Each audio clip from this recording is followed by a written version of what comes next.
8. Zionism and its critics. The opposition to Zionism is as old as Zionism itself. It has come from many directions, Jewish and non-Jewish, left and right, religious and atheist. It has been asserted on the one hand that the Zionist goal was impossible to achieve, on the other hand that it was undesirable, and by some that it was both illusory and undesirable. Arab opposition is not surprising, but attacks came from other quarters too, including the Catholic Church, Asian nationalists suspicious of European intruders, Arabophile European politicians and Orientalists, and the Communists. Pacifists condemned it as a violent movement. Gandhi wrote that as a spiritual ideal Zionism had his sympathy, but that by the use of force the Jews had vulgarized and debased their ideal. Tolstoy said that Zionism was not a progressive but basically a militarist movement. The Jewish idea would not find its fulfillment in a territorially limited fatherland. Did the Jews really want a state on the pattern of Serbia, Romania, or Montenegro? Some anti-Semites welcomed Zionism, others denounced it in the sharpest terms, for both the Jews and Judaism represented a destructive element and their policy therefore was aimed at reducing Jewish influence and getting rid of as many Jews as possible. It might seem that they should have welcomed a movement which intended precisely that, namely to reduce the number of Jews in the various European countries, but in fact they have frequently turned against it. Palestine, it was felt, was too good or too important to be given to the Jews, who in any case had lost the capacity to build a state of their own. They were bound to remain parasites, and Zionism was therefore a sham. It was not a constructive effort, but on the contrary a mere ruse, part of the conspiracy to establish Jewish world rule. Mixing his metaphors and similes, Alfred Rosenberg, the Nazi ideologist, wrote in 1922. Some of the locusts which have been sucking the marrow of Europe are returning to the promised land and are already looking for greener pastures. At its best Zionism is the impotent effort of an unfit people to achieve something constructive, but in the main it helps ambitious speculators as a new field in which to practice usury on a worldwide scale. Rosenberg demanded the outlawing of Zionism as an enemy of the German state, and the indictment of Zionists on the charge of high treason. The present study does not intend to record all manifestations of hostility to Zionism throughout its history. Its scope is more limited, being confined to the opposition emanating from within the Jewish community. Broadly speaking, there have been, and still are, three basic anti-Zionist positions: the assimilationist, the orthodox religious, and the left-wing revolutionary. All three have existed from the beginnings of Zionism to the present day. Other critics, such as the territorialists, who favored a Jewish national revival outside Palestine, in the diaspora, have come and gone. It remains to be added that while opposition to Zionism from within the Jewish community was on the whole more intense 60 or 70 years ago than it is today, opposition from outside has become more vocal and much sharper in the same measure that Zionism has lost its utopian character and become a political reality. The liberal critique. The most plausible case against Zionism, and the one most frequently advanced up to the establishment of the State of Israel, was usually directed against its basically utopian character. Both those who welcomed the dispersion of the Jews, and those who deplored it, shared the belief that nothing could be done to undo this historical process. It was too late to concentrate millions of Jews in a part of the world that was already settled and which played an important role in world politics. Mankind was progressing towards assimilation, cosmopolitanism, a one-world culture. Everywhere, economic and social developments were reducing national distinctions. The attempt to arrest the movement of history, to resist this trend, was utopian and reactionary. Assimilation among the Jews of Western Europe had proceeded too far to permit a return to Jewish nationalism. In Eastern Europe, on the other hand, there was still both a Jewish national consciousness and a real social problem, but this was on such a massive scale that Zionism could not provide a cure. Before the First World War, even leading Zionists thought that in the next 20 to 30 years between 100,000 and a million Jews at most would settle in Palestine. Lichtime. Rupan mentioned a figure of 120,000 families.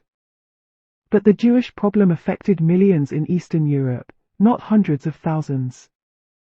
The critics of Zionism rejected the movement as utopian not because something like this has never happened before or because some imagination is needed to envisage such a solution, but for the common-sense reason that even the settlement of several hundreds of thousands, and cultural autonomy for the rest, would not be a solution. Laqueur and Weil, who were among the most sober and best-informed early critics of Zionism, maintained that the belief that West European Jewry could be preserved from assimilation was utopian, even if a Jewish state were to come into existence in Palestine. The Jewish question in the West would ultimately be solved by assimilation, but as for the situation in East Europe, no one had an answer. These were weighty arguments. The Zionists had nothing to offer but the hope that somehow a deus ex machina would provide the Jewish state. Rational grounds for such a belief there were none, or virtually none. Meanwhile, assimilation made further progress. Herzl felt about it as Marx did about the feasibility of non-violent revolution, namely that it might be possible in a few countries but not in others. With certain notable exceptions, such as Jacob Klatskin, the attitude of the next generation of Zionist leaders was more radical. They thought assimilation not only undesirable and undignified but also practically impossible. A few individuals could possibly pass, and ultimately be absorbed into Gentile society, but the great majority could not. For beyond the wishes and aspirations of individuals, there was the objective Jewish question. This referred to sociological factors and also to the distinct character of the Jews as a race. Some Western Zionists were influenced by the writings on race theory published during the 2 decades before the First World War, and a few, including Rupan and Elias Auerbach, pursued their own studies in this field. The theory of racial constancy taught that certain distinctive qualities were inherited irrespective of social, cultural, and geographical circumstances. These ideas were adopted, developed, and modernized, especially in Germany, but not only there, by nationalist ideologists who on shaky scientific foundations erected imposing constructions proving the superiority of certain races and the inferiority of others. They also claimed that racial purity was the greatest blessing and racial mixture the greatest misfortune for every people. These views were later absorbed by the Nazis and provided the justification for Hitler's racial policy, aimed at the extermination of Jews and the enslavement of other racially inferior elements. As a result, the whole field of race study fell into disrepute, for was it not bound to stress differences and thus to aggravate tensions? But the suppression of studies of the significance of racial differences, however well-meaning, has not helped to resolve racial conflict. Differences between races do exist even if there are no pure races. There was the indisputable fact that in Germany and in Austria, in Poland and Russia, Jews were often easily recognizable. According to the Zionists, this, for better or worse, was a matter of some importance, whereas the liberals either belittled these differences or refused to attach any significance to them. They regarded racialist antisemitism as a major nuisance, but of no consequence historically, a rearguard action by the retreating forces of reaction. The liberal critics of Zionism could point to the undeniable fact that, despite warnings by antisemites, mixed marriages between Jews and non-Jews were on the increase all over Central and Western Europe and the United States. Given several generations of peaceful development, the Jewish question was likely to disappear. Zionists, on the other hand, while not denying that assimilation was theoretically possible, claimed with Herzl, "We shall not be left in peace." They pointed to the sociological theory of antisemitism. Experience had shown that wherever Jews lived in substantial concentrations there was antisemitism, largely no doubt as a result of their anomalous social structure. For historical reasons, Jews rarely engaged in primary production such as agriculture and industry, but there were many of them in trade, in sundry marginal occupations, and of late in the free professions. As a result, they were bound to be the first victims of any crisis, to suffer more than others from competition, likely to be squeezed out of their occupations without finding new ones. Since a normalization of the Jewish social structure was most unlikely in the given conditions in Eastern Europe, Zionism was the only remedy.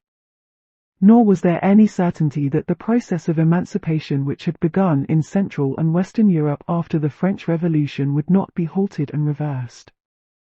The Jewish millionaires, Nordau said in a speech in Amsterdam, with all their snobbishness and arrogance had an atavistic fear.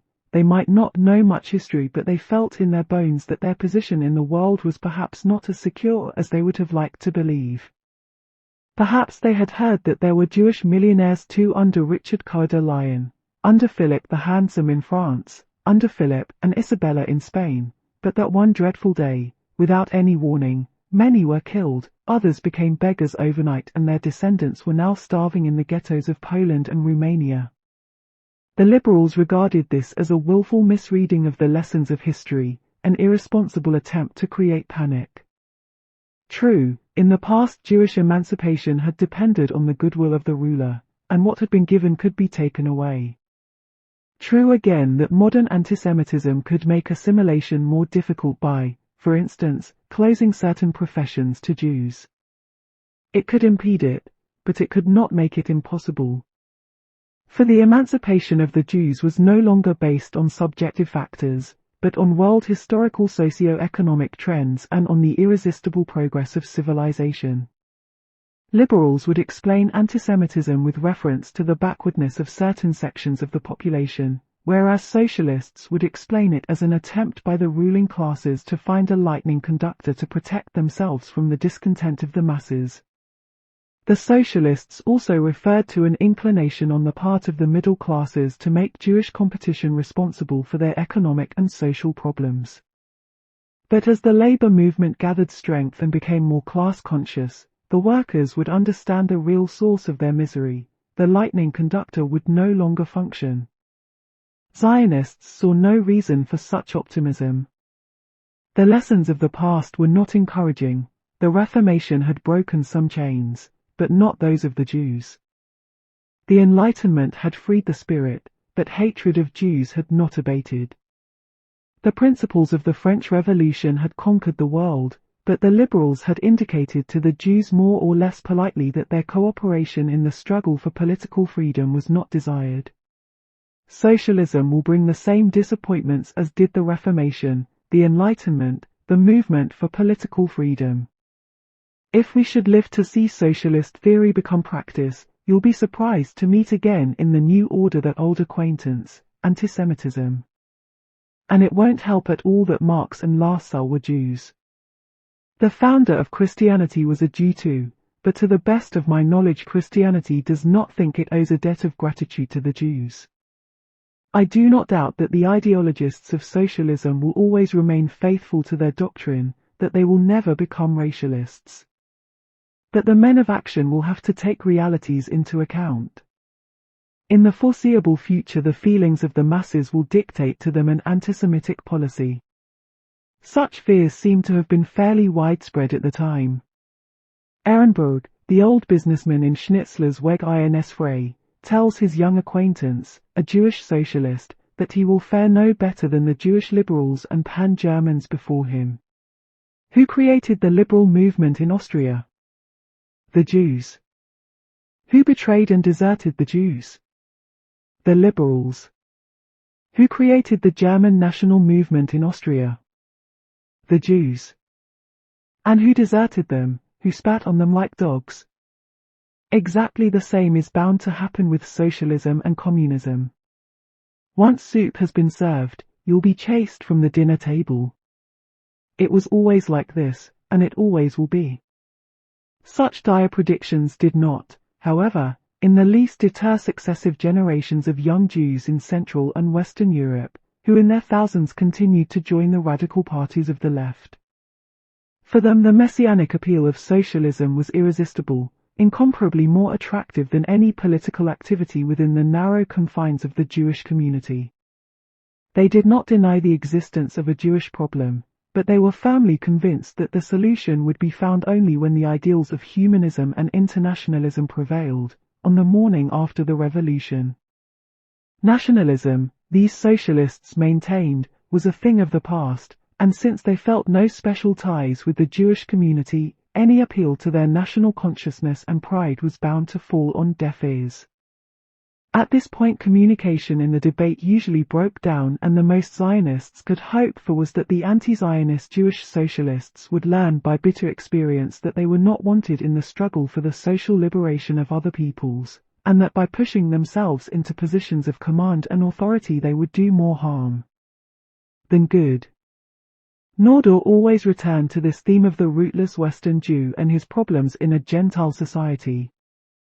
In his address at the First Zionist Congress, he drew a somber picture of Jewish spiritual misery in Western Europe, more painful than physical suffering because it affected men of high station, men who were proud and sensitive. The Western Jew was still allowed to vote, but he was excluded with varying degrees of politeness from the clubs and gatherings of his Christian fellow countrymen. He was allowed to go wherever he pleased, but everywhere he encountered the sign, "No Jews admitted."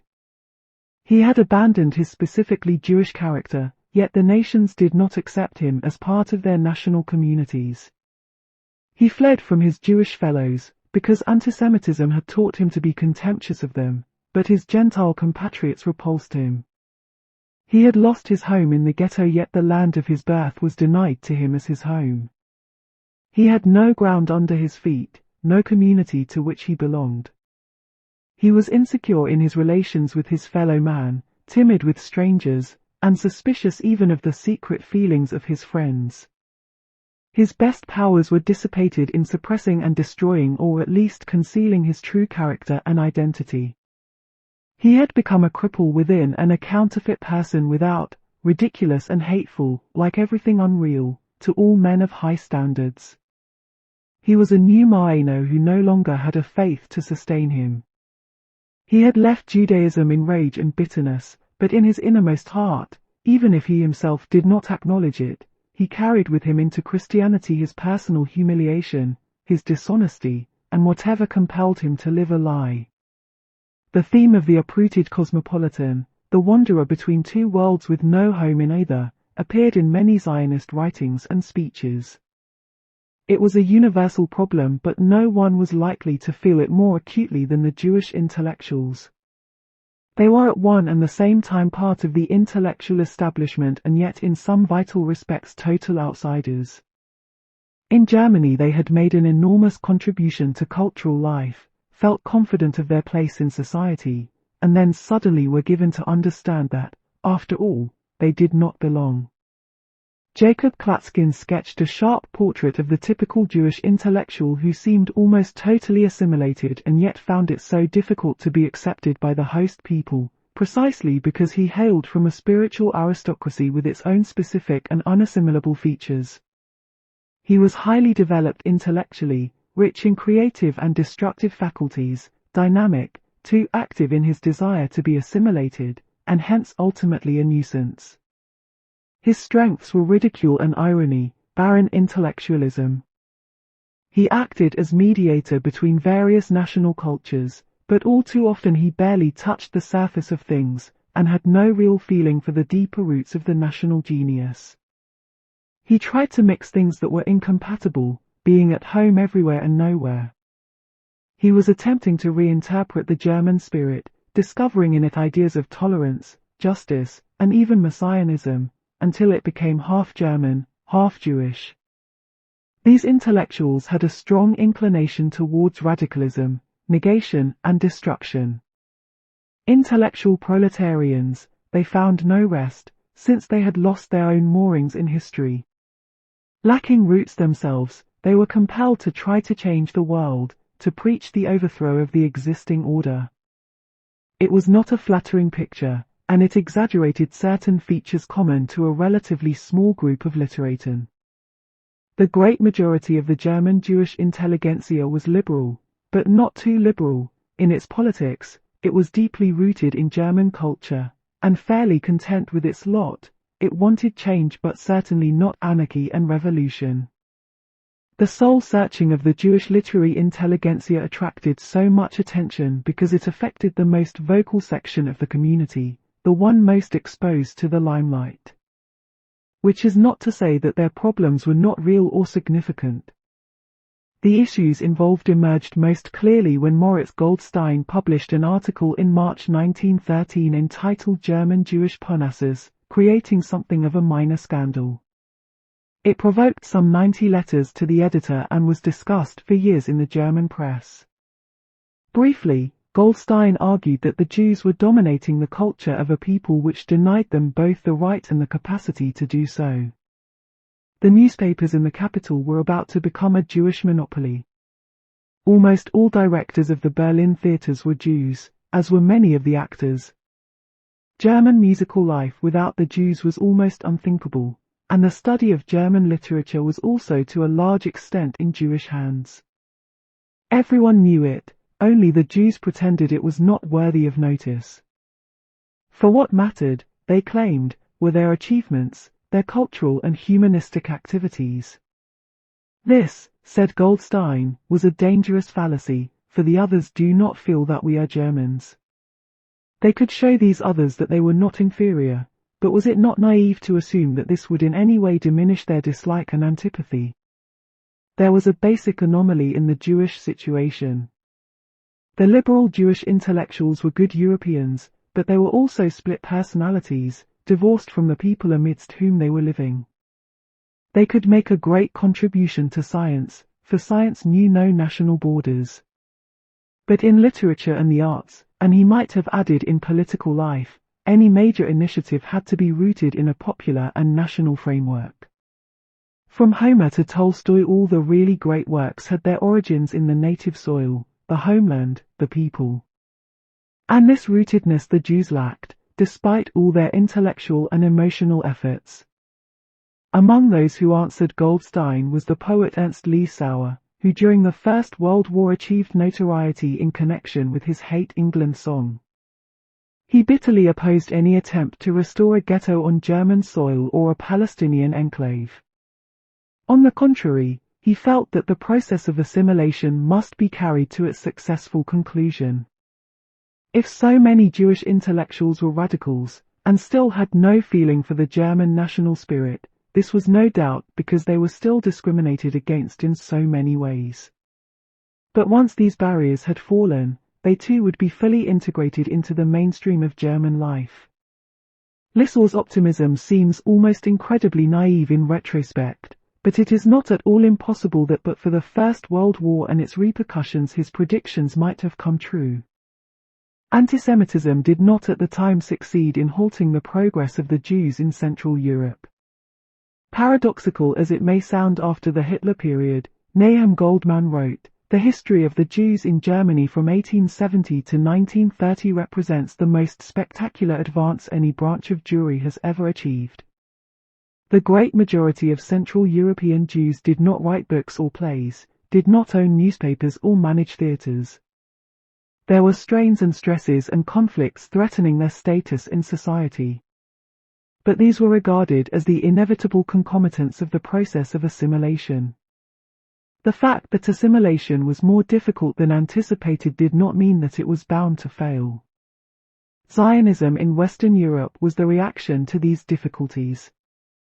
All Jews were compelled to confront this challenge, but only a few were impelled to embrace the new creed. The only ones who did not react at all were those who had already broken with Judaism. They had either left the Jewish community or were about to do so, and did not therefore bother to reflect about their special position as Jews. No ties bound them to the Jewish religion or any other form of national solidarity. They no longer felt Jewish, and consequently the whole dispute between Zionism and its adversaries did not concern them. They would comment on Zionism as they did on other political or cultural curiosities. This time the Jews will not arrive dry-shod in the Promised Land, another Red Sea, social democracy, will bar their way. But more often they would simply ignore Zionism. The real debate was between the Zionists and the great majority which had not opted out of Judaism but interpreted it in a different way. Central Europe, Germany and Austria in particular, had been the birthplace of modern Zionism. It was also the birthplace of liberal anti-Zionism. But the reaction in England, the United States and other Western countries was not, as will be shown presently, essentially different. Herzl had invested much effort in winning over Moritz Giedman, the Viennese chief rabbi, but without any lasting success. Herzl's Judenstaat was followed by Giedman's National Judentum, an outspoken anti-Zionist tract. Giedman explained Zionism as a reaction to the rise of antisemitism, which had provoked indignation and defiance among many Jews. They had picked up the gauntlet. If they regard us as aliens, we ought to accept the challenge. But this psychologically understandable reaction did not make Jewish nationalism any more acceptable in Giedman's eyes. It was contrary to the essence of the Jewish religion. Quoting Grillparzer, the Austrian national writer, "From humanity through nationality to bestiality," the rabbi concluded that Jews had to fight for their rights rather than give up the struggle.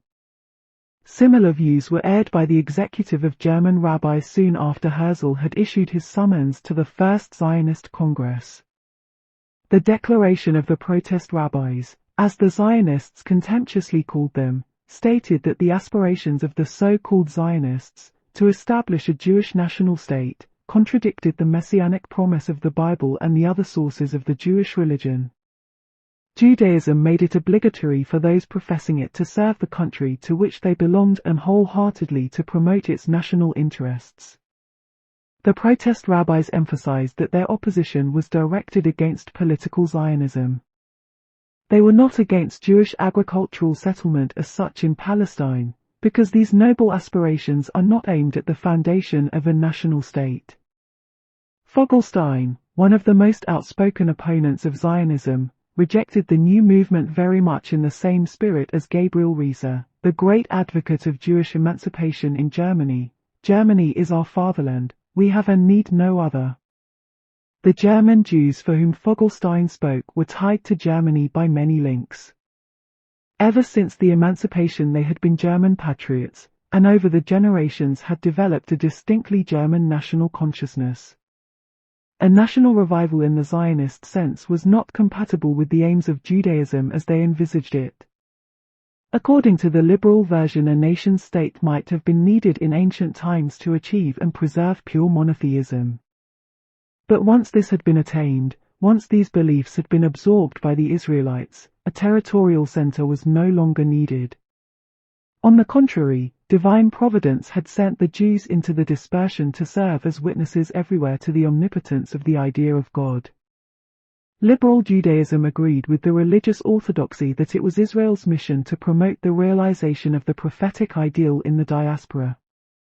There were no substantial differences in approach between the advocates of liberal Judaism in the various countries of the West. According to Joseph Reinach, the leading French Jewish politician, Zionism was a trap set by the antisemites for the naive or thoughtless. If Dr. Fogelstein stressed the attachment of the German Jews to Germany, his liberal contemporaries in London emphasized that since Judaism was a religion, British Jews could completely identify with the British.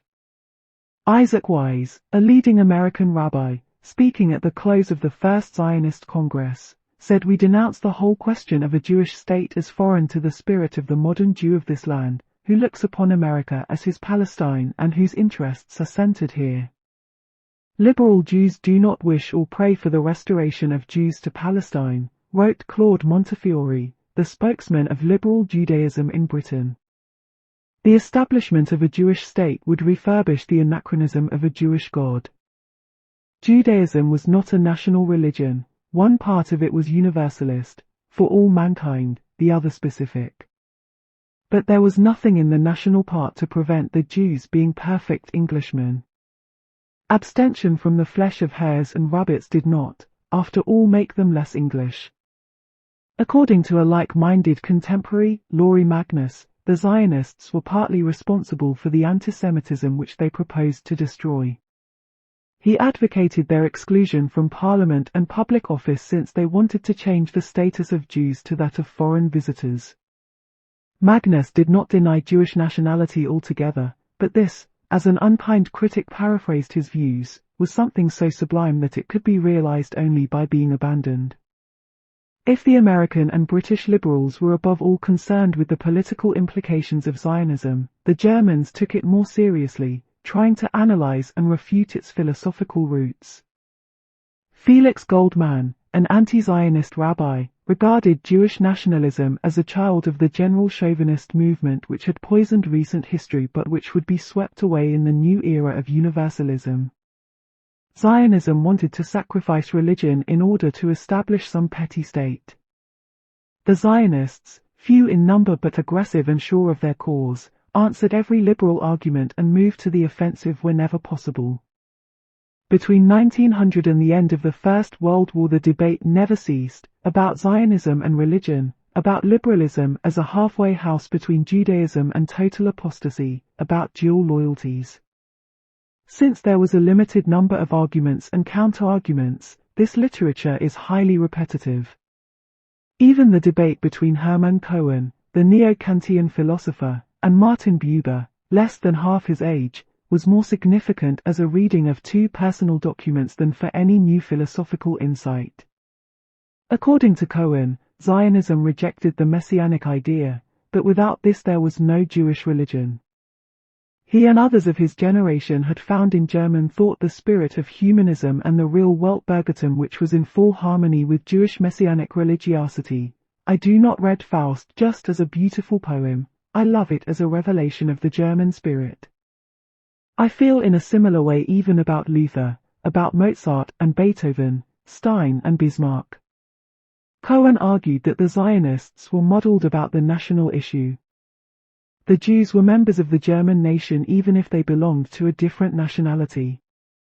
When he wrote that a nation was created by a state, he was thinking no doubt of the Jews and the absence of a Jewish state. But this was a dubious assertion, which prompted the Zionists to ask the obvious question: had the German nation been non-existent before 1870? While the liberal rabbis were on the whole moderate in their attacks on Zionism, admitting for instance that it had done a great deal to reawaken active interest in Judaism and the Hebrew language, some laymen went much further in their opposition.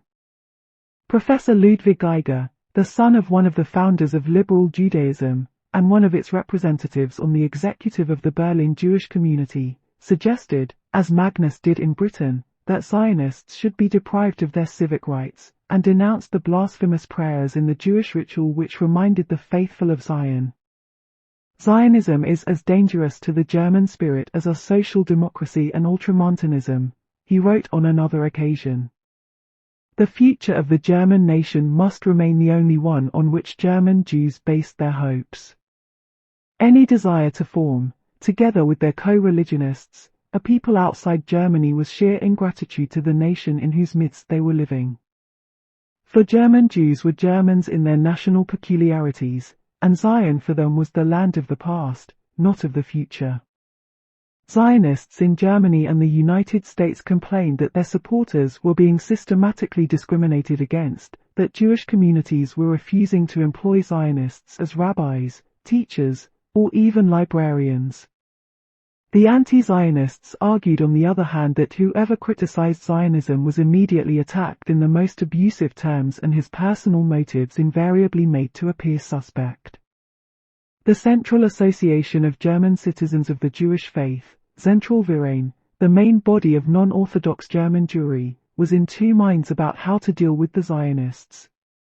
On various occasions resolutions were adopted according to which a Zionist could be a member only if his Zionism implied helping to find a new home for the oppressed Jews of Eastern Europe or enhancing the pride of his co-religionists in their history and religion. But there was no place for those who denied a German consciousness, who felt themselves merely guests in their native country. These declarations caused great indignation among Zionists. But for the extreme adversaries, who believed that Zionism was the greatest misfortune of German Jewry, since it played into the hands of antisemites, they were by no means far-reaching enough. They repeatedly accused the leadership of the association of being soft on Zionism for opportunist reasons. After the First World War, opposition to Zionism on the whole decreased, with the exception of the shrill denunciations of a small group of ultra-nationalist German Jews. But even if the polemics diminished, the attitude of the Zentralverein towards the Palestinian venture remained skeptical, and it continued to combat Zionism in so far as it regarded the German Jew as living in an alien land. In the debate with assimilationists, Zionist spokesmen did not find it difficult to score points against those advocates of liberal Judaism who based their argument on the messianic mission of the Jews, maintaining that a state had been a historical necessity 2,000 years earlier but was no longer needed because Judaism was so deeply anchored in the hearts of its adherents. Such a claim was not borne out by the facts, for obviously there had been more apostasy from Judaism in recent decades than in past ages. Putting it more bluntly, the Zionists maintained that the talk about the Jewish spiritual world mission was just a pretext. In the modern world they had no such mission. If German, French and British Jews nevertheless chose to stay in their respective countries, it was because they longed for the fleshpots rather than the Messiah. The Zionists were in a position of strength because it was already obvious before the First World War that the tide was running against liberalism. Mankind was not becoming more civilized, cosmopolitanism was not making striking advances. All over Europe nationalism and anti-liberal ideas were winning new adherents. But the anti-liberal tide was at the same time a mixed blessing. It strengthened the Zionist thesis about the precarious situation of European Jewry, but it also put Zionism into undesirable ideological proximity with right-wing and reactionary movements and ideas. Nationalism and religion, and the relationship between these two concepts remained ticklish ideological issues for the Zionists. Many of them were not at all religious, and some did not in principle exclude the possibility of having members who did not belong to the Jewish religion. Zionist organizations coped with this problem in different ways. The Dutch Zionists decided at one stage not to accept members with non-Jewish spouses. Nordau, for instance, would not have qualified. On the other hand, Lewis, later Sir Lewis, Nomier, the eminent British historian, who acted for several years as political secretary of the Jewish Agency in London, had been baptized. Some early German Zionists took race theory too seriously, others drew their inspiration from the writings of the ideologists of German nationalism such as Fichte and even Laqueur. This made it easy for their opponents in Western Europe before and during the First World War to attack Zionism as a movement dominated by Germany and serving German interests. The Judenstaat is a time bomb invented by the German national genius to destroy the world of Abraham. The State of Israel is Germany, wrote a French Jewish author in 1969. This was, to put it mildly, a distortion, for the ideas of Herder and Fichte served as the ideological basis of nationalism not just in Germany but in many other countries as well. However, in the light of the subsequent development of German nationalism, essays that were innocent enough when written appeared several decades later in a sinister light, with Martin Buber as an early protagonist of Blut und Boden and other Zionist ideologists as advocates of the Völkisch idea. Torn out of their historical context, they now make embarrassing reading, and the critics of Zionism have not failed to make the most of them. But the real weakness of the Zionist position was a practical one. Having destroyed as it were the liberal position, having shown the inconsistency and falseness of assimilationism, what alternative could it offer in exchange? Emigration to Palestine before 1914 was rare. A few daring spirits visited Palestine as tourists, but not more than a handful of German Zionists, and even fewer from Austria, decided to settle there. Even after 1918, the number of Jewish immigrants from Central Europe was counted in hundreds, not thousands, and virtually no one came from Western Europe or the United States. This was so despite all the solemn undertakings and promises, such as the resolution passed at the German Zionist conference in Posen, that it was the duty of every Zionist to prepare himself for a life in Palestine. What, then, did it actually mean to be a Zionist in these circumstances?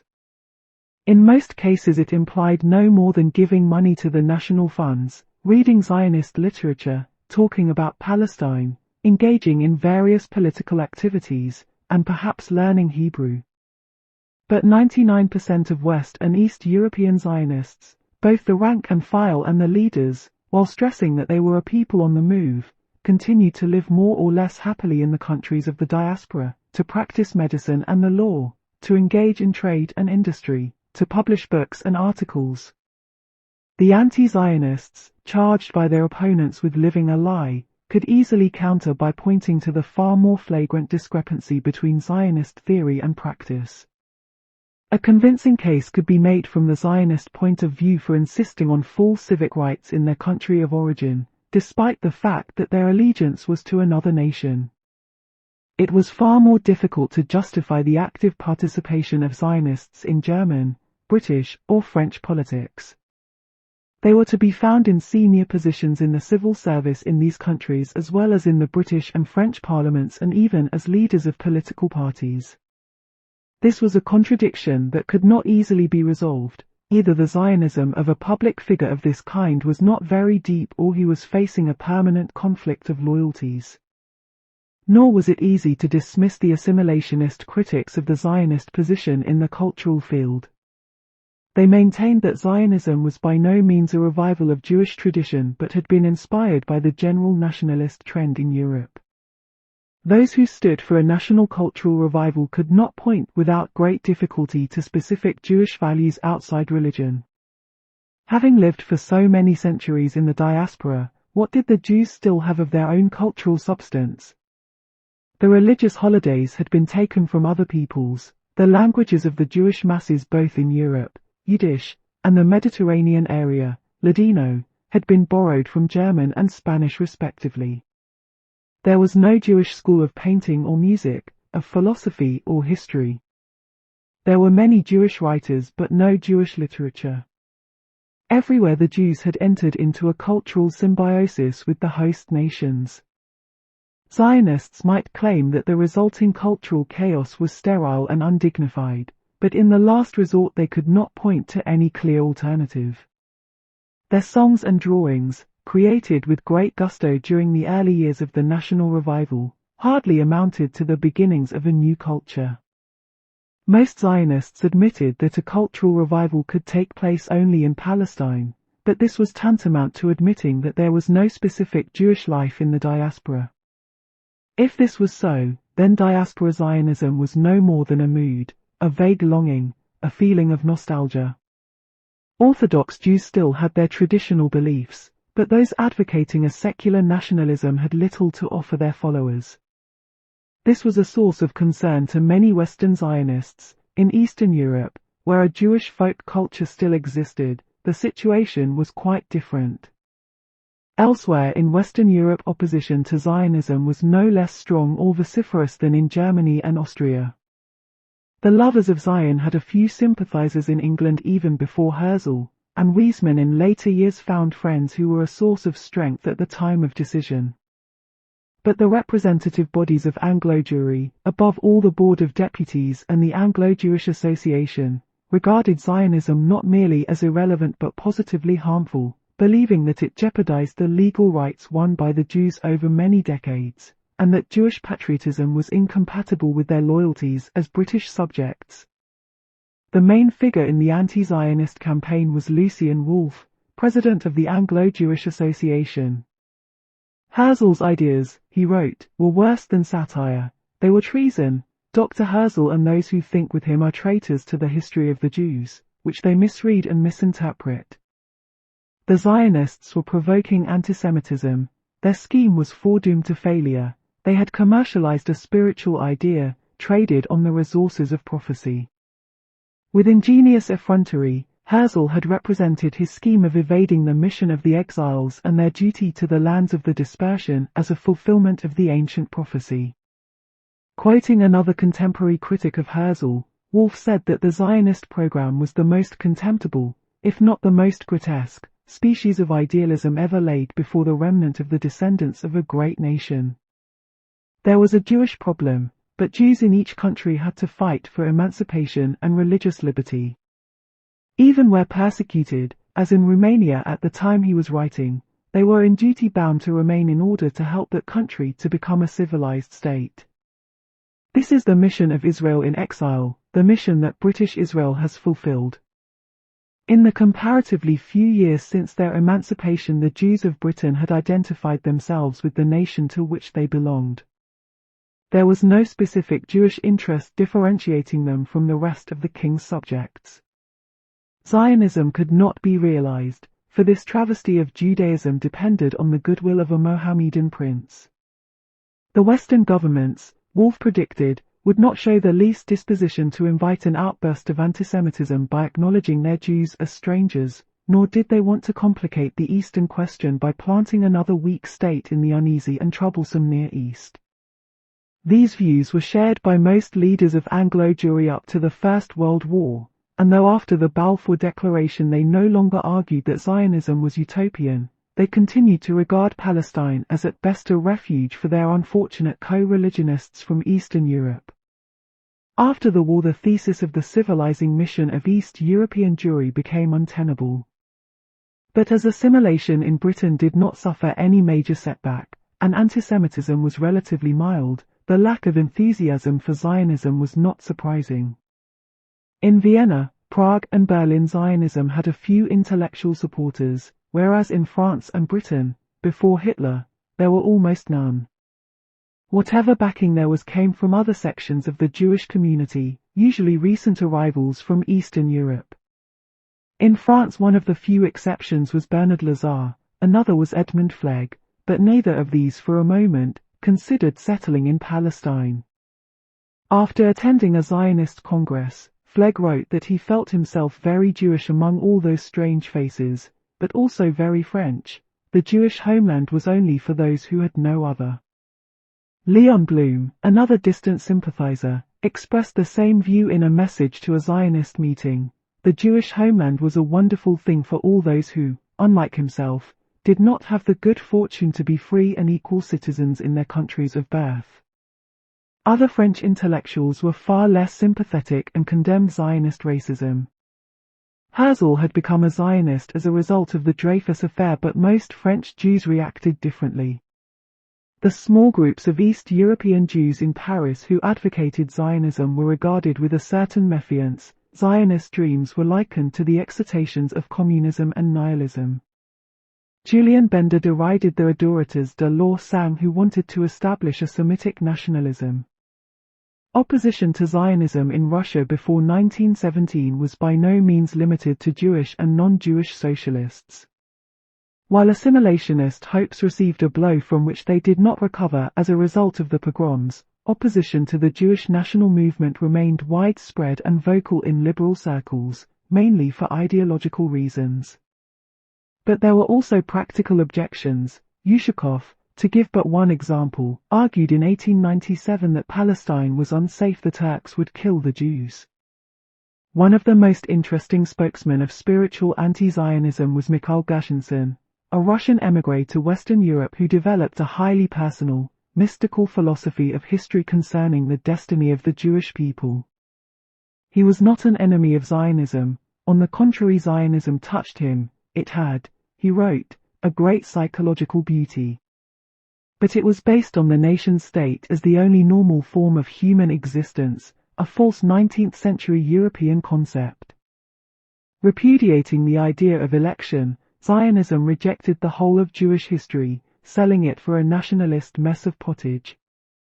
Having suffered so much from nationalism, in whose name the greatest crimes had been committed, it was perhaps inevitable that this bloodthirsty Moloch was now asking its due from Israel. Gashensin firmly believed that the Jews were bound to be eternal pilgrims, that their terrible apprenticeship was to continue, for the kingdom of Israel is not of this world. It was a glorious and terrible destiny, not an accident of history but deeply rooted in the national soul. He did not profess to know the purpose and meaning of the trials to which the Jewish people had to submit. These were well beyond human understanding. Gashensin's theory of suffering was nearer to Slavophilism than to Judaism, but in some respects it also resembled the views of the ultra-Orthodox Jews who claimed that Israel was being punished by God for its sins. To the Zionists, needless to say, all this was anathema. If a few assimilated intellectuals wanted to suffer, the overwhelming majority of the Jews wanted to escape oppression and lead a normal life. Again and again the Zionists refused to accept theories about a Jewish spiritual mission in the diaspora at their face value. If intellectuals opposed Zionism, this was no doubt because Palestine could not offer them the opportunities which they had in Central and Western Europe. When Zionism first appeared on the American scene, the Jewish establishment reacted like their liberal co-religionists in Western Europe.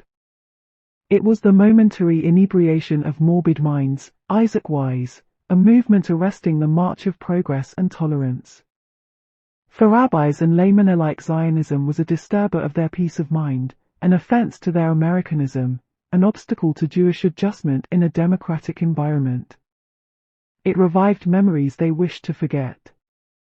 A decade before Herzl published his Judenstaat, the Convention of Reform Rabbis had declared from their Pittsburgh platform, "We consider ourselves no longer a nation but a religious community, and therefore expect neither a return to Palestine nor the restoration of any of the laws concerning the Jewish state." After the First Zionist Congress, another resolution expressed disapproval of any attempt to establish a Jewish state, which implied a total misunderstanding of Israel's mission. Ziomania, as the movement was called by its critics, was thought to be not merely reactionary in character but a menace to Jewish security. As in Germany, feelings ran high and the few early Zionists had a difficult time in the communal organizations. The purge of Zionist sympathizers from the Hebrew Union College was merely one instance of discrimination against them. Opposition was by no means limited to the middle-class and upper-class Jewish establishment and its rabbis. Among the masses of recent arrivals from Eastern Europe, too, Zionism had little support. Insofar as they were interested in politics, they tended to gravitate towards various shades of socialism. After the Balfour Declaration and the Russian Revolution, opposition to Zionism decreased in America as in Europe. When in 1918 David Philipson tried to organize a conference to combat Zionism, some of the leading figures in Jewish life such as Oscar Strauss and Jacob Schiff refused to cooperate. Louis Marshall wrote in his answer that Zionism appealed to the imagination and to poetry and was an affirmative policy. The American Jewish Committee in a resolution gave cautious approval to the Balfour Declaration while making it clear that only a part of the Jewish people would settle in Palestine. As for American Jewry, it was axiomatic that they owed unqualified allegiance to their country of which they were an integral part. The Reform rabbis passed another resolution to the effect that Israel was not a nation, Palestine not the homeland of the Jewish people, the whole world was its home. Nevertheless, throughout the 1920s and 1930s Zionism gained many new sympathizers. Reform Judaism, in the words of one of its critics, tacitly endorsed synthetic Zionism in 1937 in a resolution intended to supplant the Pittsburgh platform. This caused much dismay among die-hard anti-Zionists who, at a meeting in Atlantic City in 1942, decided to work out a program to reactivate their case. While conceding the contribution of Palestinian rehabilitation towards relieving the pressing problem of our distressed people, it asserted that the political emphasis in the Zionist program was contrary to our universalistic interpretation of Jewish history and destiny.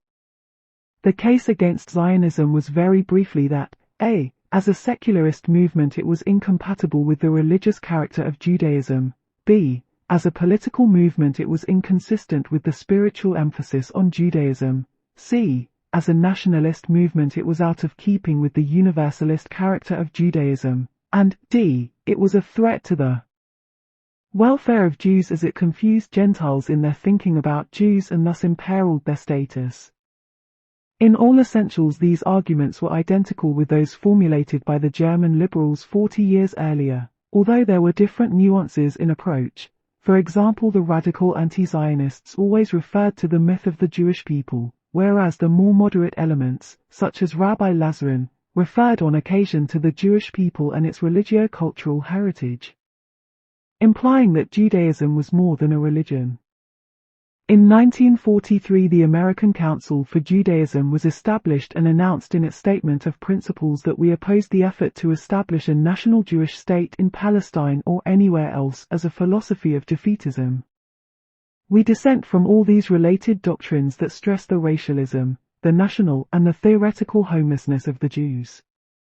We oppose such doctrines as inimical to the welfare of Jews in Palestine, in America, or wherever Jews may dwell. The council had only a few thousand members, but some of them were influential in public life. It continued its activities after the establishment of the State of Israel, and some of its more extreme spokesmen, such as Alfred Lilienthal and Elmer Berger, supported the Arab case against Zionism. There was also opposition of a more moderate kind, expressed in articles published in the Menorah Journal, the most prestigious periodical of the period. The American Jewish Labor Committee, under Bundist inspiration, continued to reject political Zionism.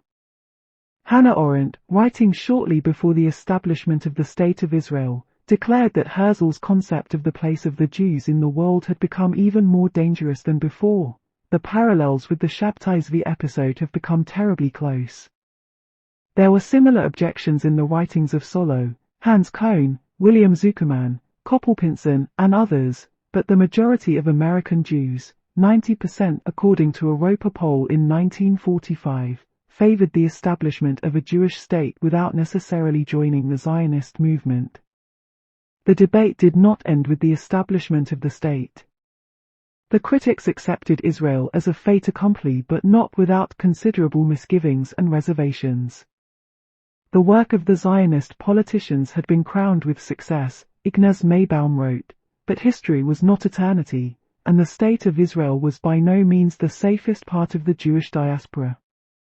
In the post-Zionist era it was merely part of the diaspora, it was not to be burdened with the utopian task of ending Jewish life in the diaspora. A systematic critique of Zionist ambitions was provided by Rabbi Jacob Petachowski. It was sheer deception, he wrote, to argue that Israel was or would be the spiritual center of world Jewry. At best it would be one spiritual center among several. The establishment of the state was not the fulfillment of the millennial aspirations of Judaism. Jewish culture was wider than Israel, and it was not true that only there was a full Jewish life possible. The Jewish tradition, Judaism itself, was shot through with assimilation. The Jewish holidays such as Passover, Shavuos, and Sukkot had been taken over from the Canaanites. The legal concepts embodied in the Mishnah, the Midrash, and the Talmud had been borrowed from a non-Jewish environment, and so it had been throughout the ages. There was no reason to assume that Israeli culture would be specifically Jewish in any meaningful sense or superior to Jewish culture elsewhere. The controversy between Zionists and their liberal critics has continued for a long time, and the end is not in sight. The essential arguments on both sides have changed little over the years. The optimistic assumptions of the liberals were not borne out by the turn European history took after the First World War. The reality of the Holocaust surpassed by far the direct predictions of the Zionists. But as one anti-Zionist commented after the Second World War, that tragedy was not the result of the lack of a Jewish state. The annihilation could also have happened in Israel had Hitler not been stopped at El Alamein. Twice in their history Jews had suffered a national disaster when they had their own state. The liberals' critique of Zionism was not all wrong. They were on weak ground in stressing Israel's universal, spiritual mission in the diaspora, but they were right in pointing out that assimilation had made great strides in Central and Western Europe, and that despite discrimination the majority of Jews in these countries felt rooted in their respective homelands. They had more in common with their non-Jewish compatriots than with East European Jews, let alone those in Morocco or Yemen. They were right in insisting that Zionism, in the given political conditions, had no answer for the masses of East European Jewry. As for the spiritual problems, the quest for identity faced by the Jews of Western and Central Europe, described in such lurid colors by Nordau, was regarded by the liberals, not altogether wrongly, as unduly pessimistic and overdramatized. True, there were dangerous anomalies, such as the predominant position of Jewish intellectuals in Germany and Austria, but in France and England the situation was different. In certain professions they were fully exposed to the limelight, and were bound to attract particular attention and provoke enmity, but even among the intellectuals the majority were gradually moving into fields such as science or medicine, which were much less vulnerable ideologically and where ethnic origin did not greatly matter. Assimilation was a natural process. There was nothing shameful about it, despite the questionable behavior of individual Jews over-eager to forget their past and to dissociate themselves from their people. It was not the first time in their history that whole communities had become assimilated and disappeared. The fact that assimilation was not likely to function in some countries did not imply that it would not be a success in others. If the majority of Jews of Central and Western Europe did not feel an inner need for a national existence and a national culture, there was nothing Zionism could do about it. It was not a question of good Jews and bad Jews, of patriots and renegades. Since a territorial center had not existed for many centuries, and since the need for one was no longer a generally accepted article of faith, it was up to the individual to make his choice. As the links uniting the Jews had grown so much weaker since the days of the emancipation, it was not a matter for surprise that the great majority in Central and Western Europe chose to remain in the existing fatherland rather than face the uncertainties of a national home. This, briefly, is the case that can be made in retrospect for liberalism and assimilation. Despite Nazism and the murder of millions of Jews, it is not easy to refute. It was only a catastrophe of unprecedented extent which enabled Zionism to achieve its aim of a Jewish state. It could not have saved East European Jewry. It had a blueprint for a solution, but the conditions for the transfer of millions of Jews simply did not exist. The debate between Zionism and assimilationism is, in a sense, over. Few now advocate assimilation as the liberals and the protest rabbis did at the turn of the century. But as the majority of Jews have not chosen to become citizens of the Jewish state, the dilemma persists and Zionism has not won the battle. Since a national or even a cultural revival in the diaspora is unlikely, assimilation is bound to take its course in the years to come with or without the benefit of ideological justification. Zionism and Jewish orthodoxy. While Zionism was ridiculed from the start by the liberals, it was taken far more seriously by the Orthodox, who with some notable exceptions regarded it as their mortal enemy. If the liberals found, however reluctantly, some redeeming features in Zionism, the leading East European rabbis regarded it as an unmitigated disaster, a poisonous weed, more dangerous even than Reform Judaism, hitherto regarded as the main menace. A few Orthodox rabbis such as Reines gave it their blessing and established a religious faction within the Zionist movement. But Orthodoxy in Germany, Hungary, and the countries of Eastern Europe rallied in order to be able to fight the national movement more effectively. To promote this aim, Agudat Israel was founded in 1912, uniting leading rabbis and Orthodox laymen from various countries. The doctrinal position of the Orthodox was complicated, for the Torah stated unequivocally that it was the duty of every faithful believer to settle in the Holy Land, mitzvat Yishav Eretz Israel. Some of the ultra-Orthodox argued that this was merely one out of 248 religious duties which could conceivably clash with others no less important. But this was hardly a tenable position, as other Orthodox leaders pointed out. Thou shalt not kill was also only one out of many obligations, but it was unqualified. How then was opposition to Zionism to be justified? Samson Raphael Hirsch, the spiritual leader of German Jewish orthodoxy in the 19th century, had stated well before the advent of Zionism that Jews had to hope and pray for their return to Zion, but actively to accelerate the redemption was a sin and strictly prohibited. Accordingly, Zionism was interpreted as the most recent and the most dangerous phase in the continuing satanic conspiracy against the House of Israel, the most recent and the least reputable of a long series of catastrophic pseudo-messianic attempts to forestall the redemption by human action. The religious sages of Eastern Europe joined in a chorus of condemnation. Zadok of Lublin wrote that he hoped unto the Lord that the day of redemption would come. But he was not willing to settle in Jerusalem lest such a step would be interpreted as giving accursed Zionism the stamp of approval.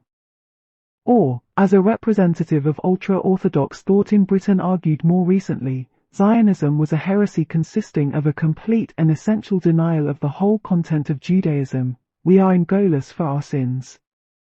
We have been elected by divine providence and must lovingly accept our sentence.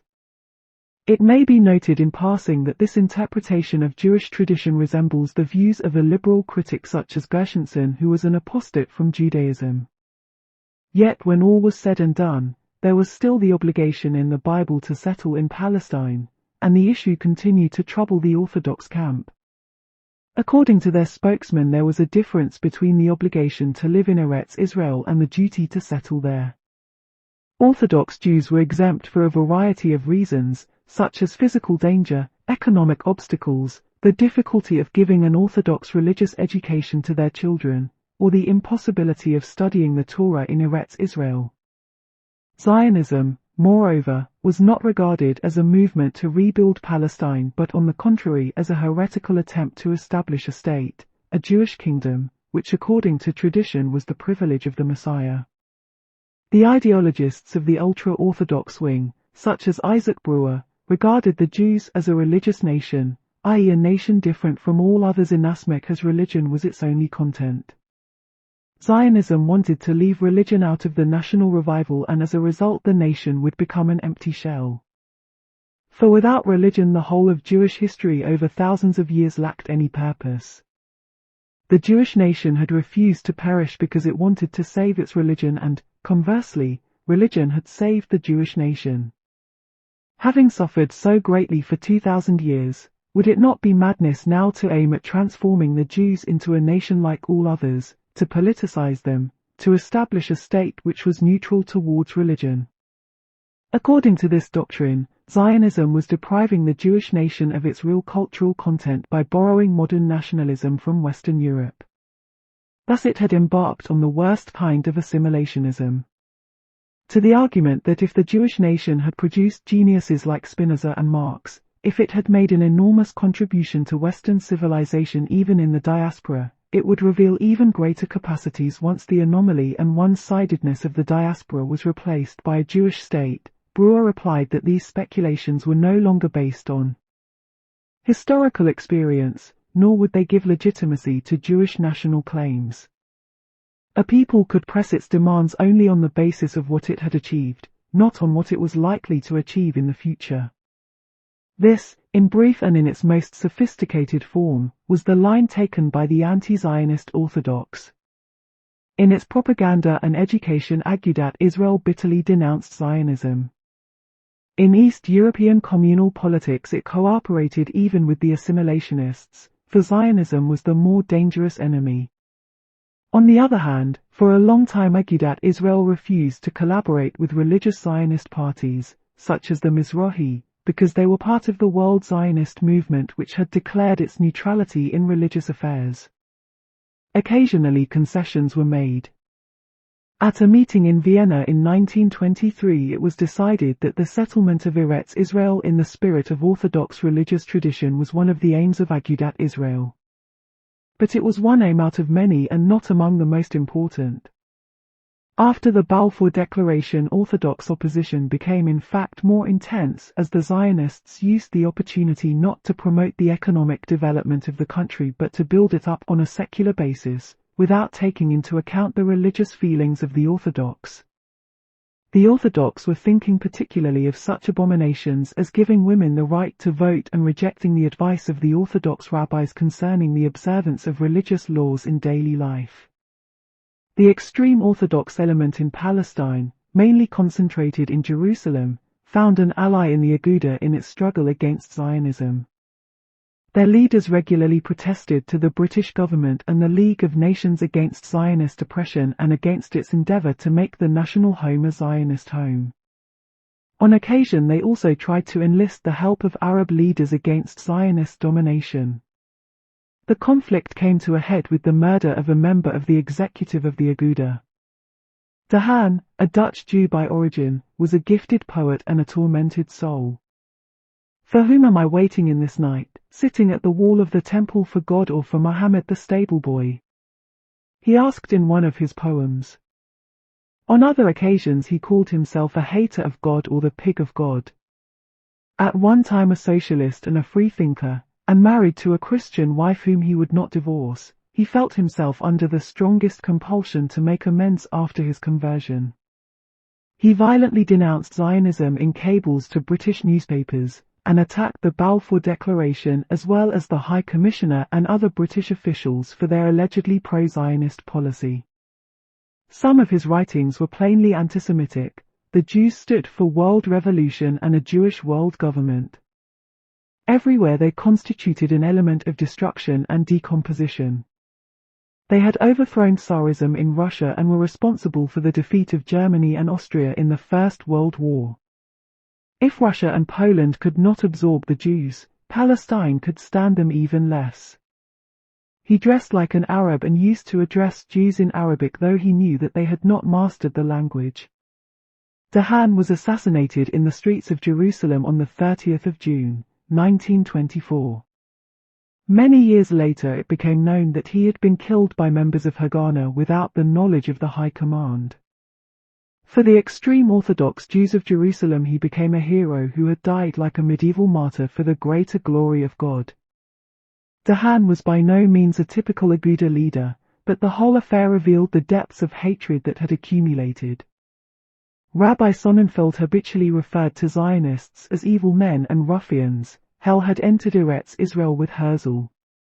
Rosenheim, the political head of Central European Orthodoxy, who was accustomed to using far more moderate language, nevertheless warned the religious Zionists against the mortal danger they risked by collaborating with those who did not accept the divine law. The new realities created in Palestine gradually forced the leaders of anti-Zionist orthodoxy to modify their approach. They did not accept Zionism, but they slowly moved towards taking a more active part in settlement in Palestine. The main agents of change were the youth organizations of the Aguda and the workers' section founded in Poland in 1922. Some of the latter's members migrated during the 1920s and 1930s and established settlements in various parts of the country. There was also a change in their attitude to the Hebrew language, which previously had been taboo. Only the extremist fringe persisted in using Yiddish exclusively. The murder of Orthodox, anti-Zionist Jews in Hebron, Safed and Jerusalem during the riots of 1929 came as a shock to members of the Aguda and made them more inclined to cooperate in some fields with the Zionists, even though they refused as a matter of principle to join the National Council of Palestinian Jewry, V'ayad Leumi, which had been set up in the 1920s. They had pressed demands which were wholly unacceptable to the non-religious majority, namely that the National Council should acknowledge the authority of the Torah, that no open desecrator of the Sabbath should be eligible for membership, that women should not have the vote, and that the Council should not subsidize institutions, such as the workers' kitchens, which served forbidden food. Above all, Nazi rule and the Holocaust caused confusion and eventually a deep split in the ranks of the Aguda. Isaac Brewer accused his own movement of having neglected Palestine, though in theory constructive work in Palestine had been part of its program for a long time. "Do not leave Jewish history to the Zionists," Brewer said in a speech in 1934. If Aguda really wanted to combat Zionism, it had again to become part of Jewish history, to prepare the Jewish homeland and the Jewish people for their reunion under the rule of the Torah. This was the will of divine providence which Orthodox Jewry could afford to ignore only at the risk of its own existence. If the Zionists had sacrificed meta-history for history, i.e. the wish to be like all other nations, Orthodoxy had been so involved in its struggle against Zionism that it had fallen down in its duty towards the Holy Land. It had not been aware that the Balfour Declaration and the resettlement of Palestine was a historical meta-historical miracle, an encounter between these two strands in religion such as had occurred once before with the revelation at Sinai. In 1937 Breuer asked the Grand Assembly of the Aguda to make up its mind whether the Balfour Declaration constituted a divinely imposed task or a satanic contrivance, but received no answer. Some of the Palestinian spiritual leaders of Orthodoxy sympathized with him, whereas Rosenheim and other leading members expressed doubts. Was the Aguda strong enough to counteract Zionist influence in Palestine since the Zionists had such a head start? Building up Palestine was meritorious, but only if the law of the Torah was observed. If not, the whole effort was in vain. Which meant that in Rosenheim's view, in 1934, it was not at all certain whether Orthodox Jewry was right to link its fate to that of a secular Eretz Israel. He and his anti-Zionist friends did not essentially modify their views even after the Holocaust. They argued that the Zionist slogan of evacuating Europe, of the ingathering of the exiles, was wrong, for who could know in what part of the diaspora the mysterious fate of the house of Jacob was yet to unfold itself before the coming of the Messiah?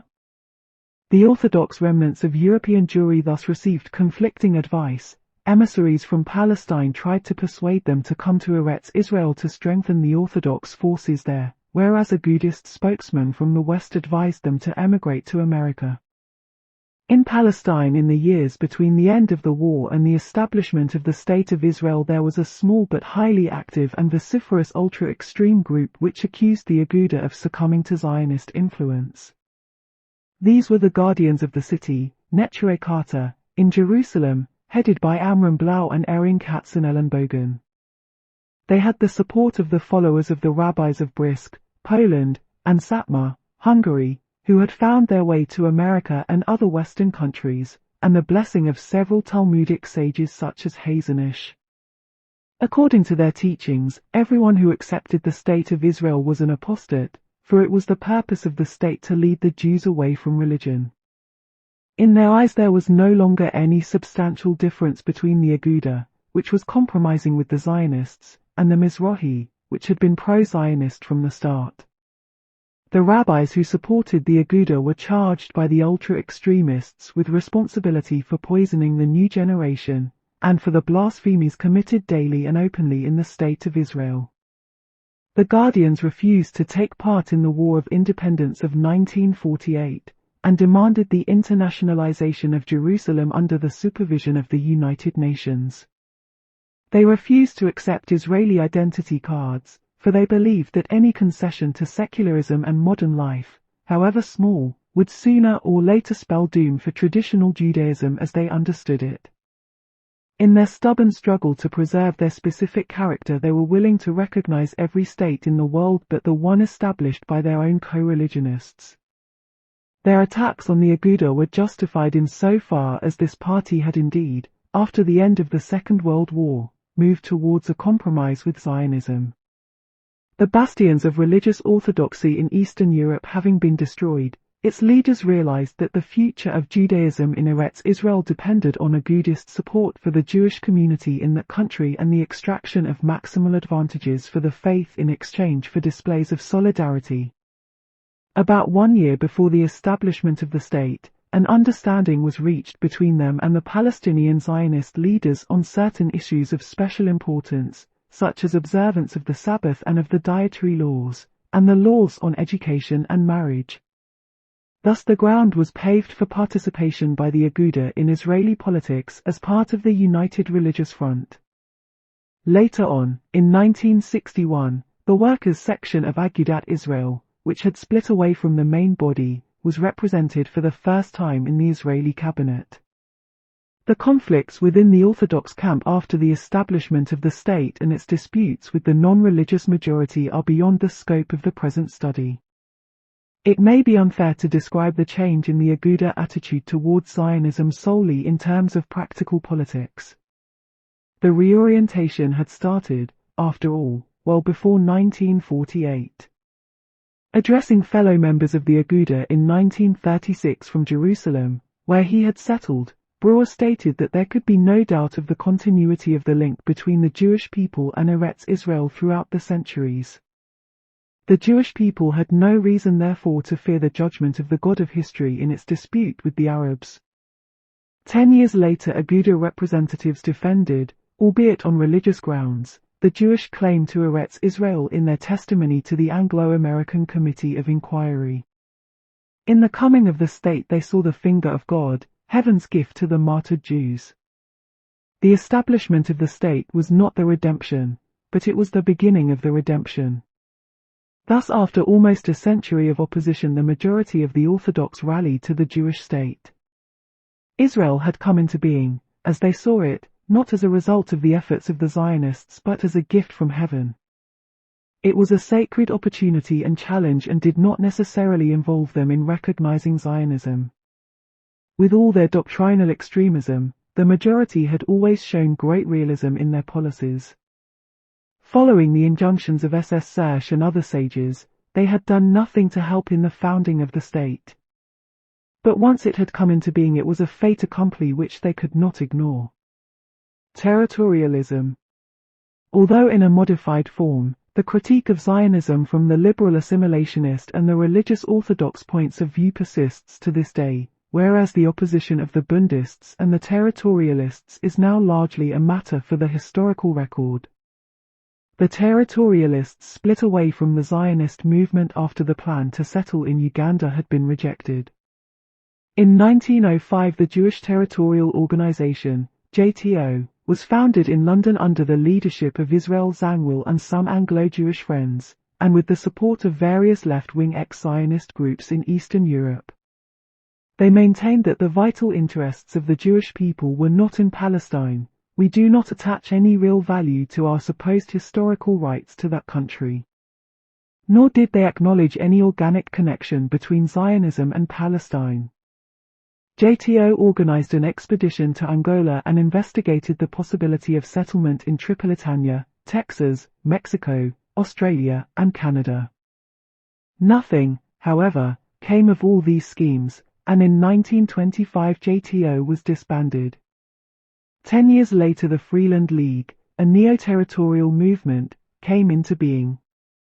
It did not insist on political independence but was ready to accept autonomy in cultural and religious affairs. It drew up plans for mass settlement in Western Australia, Suriname, and other parts of the globe, but these were no more successful than the JTO schemes. The Freeland League welcomed the establishment of the State of Israel but declared that in view of its limited area the country could not solve the problem of Jewish homelessness. With the liquidation of the displaced persons camps after the Second World War and the absorption of these people in various parts of the world, the League faded away. Far more substantial was the influence of the Bund, the strongest Jewish party in Poland during the interwar years. As a militant socialist party, it was equally opposed to cooperating with the Jewish bourgeoisie, the Orthodox, and the Communists. Unlike Lenin, its leaders believed that the Jews were a nation, even though they were dispersed over many countries. Their slogan was nationhood without statehood, and they emphatically rejected the idea that the Jews had no fatherland, that they were strangers everywhere but in Palestine. They claimed that the establishment of a Jewish state would perpetuate the conflict between Jews and Arabs and that in any case Palestine was too small to solve the Jewish problem. They criticized Labour Zionism for its willingness to collaborate with capitalists and the Orthodox, on the ground of their incompatibility with socialist principles. The Bund ceased to exist after the extermination of Polish Jewry and the establishment of a communist regime in that country. Some of its leaders succeeded in making their way to America, where they continued to maintain in their publications that their opposition to Zionism had been fully justified. Israel would never contain more than a minority of the Jewish people. Moreover, its very existence was dependent on the well-being and prosperity of Western Jewry. If American Jews were compelled to leave their native country, Israel could not escape ruin and disaster. What Zionism had fought for and what it had achieved were two different things. It had striven for the liberation of all Jews. It had accomplished, at best, the risky liberation of a minority. It had split the Jewish people into two different nationalities. The Bund had been a specifically East European phenomenon. Its ideology could not be transplanted to the Western Hemisphere. It made a certain impact on the American Jewish labor movement during the years before and after the First World War, but as this movement became more and more Americanized, and as the social structure of American Jewry changed, this influence, too, faded away. The sons and daughters of the Bundist workers became physicians, lawyers, and teachers, fully absorbed into American cultural and political life. S.S. Subnow, the greatest Jewish historian of his time, took a position somewhere between the Bund and Zionism. No one could have accused him of preaching assimilationism. He denounced it as treason and moral defeat. But in contrast to the early Zionists, he saw the Jews as a spiritual historical nation. This did not necessarily conflict with their civic duties in their native countries. Unlike the Zionists, he did not regard the Jews as an abnormal nationality. Zionism was in his eyes a renewed form of messianism, an ecstatic idolatry of the national idea. There was much idealism in it, but from the practical point of view it seemed to him a web of fantasy. The lovers of Zion had assisted 3,600 Jews to settle in Palestine in 17 years 212 per year.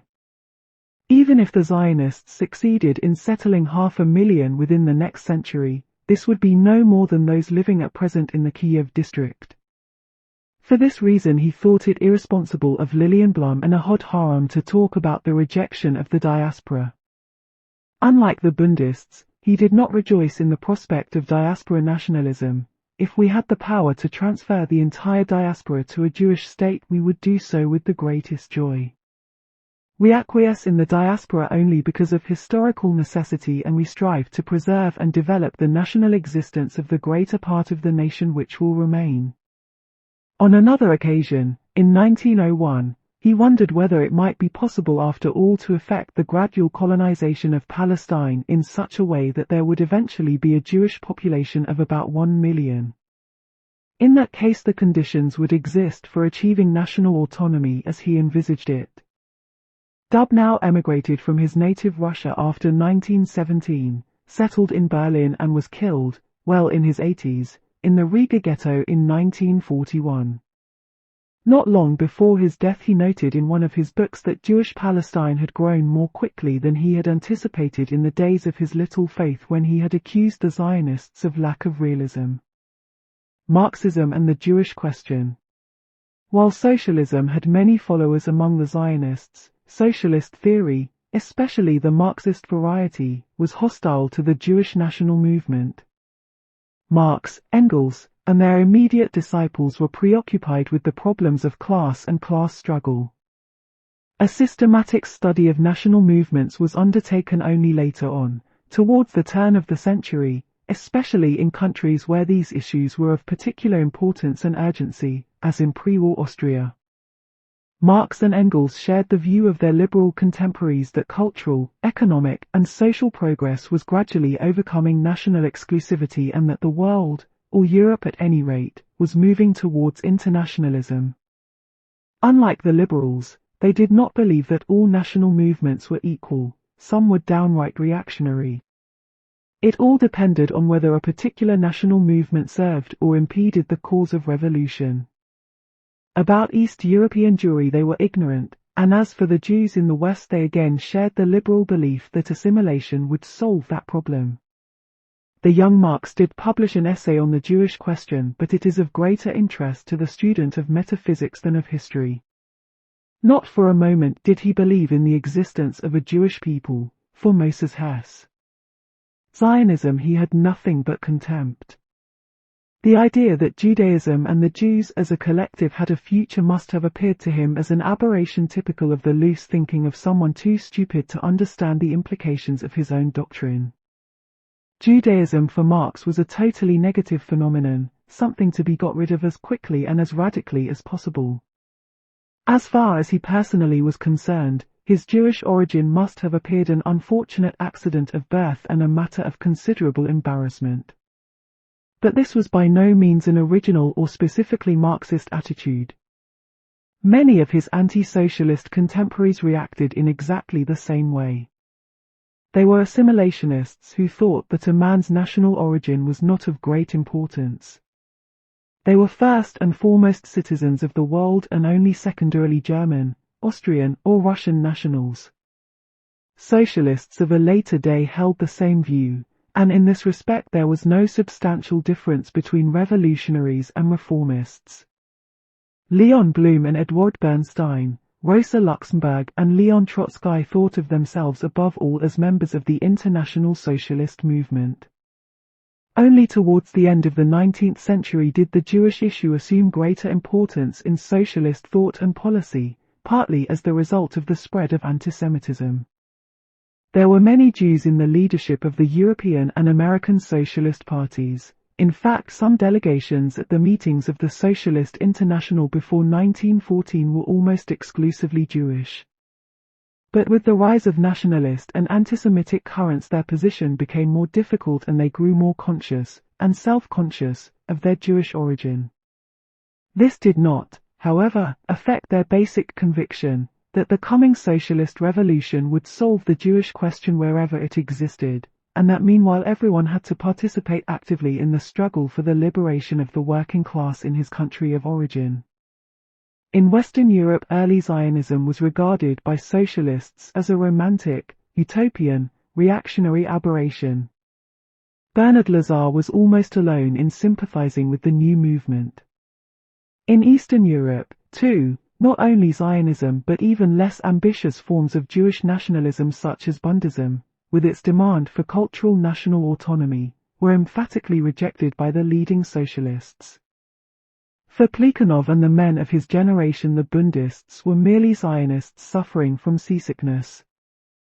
The ideological rationale for socialist anti-Zionism was provided by Karl Kautsky, for many years the most respected interpreter of Marxist doctrine for West and East European socialists alike.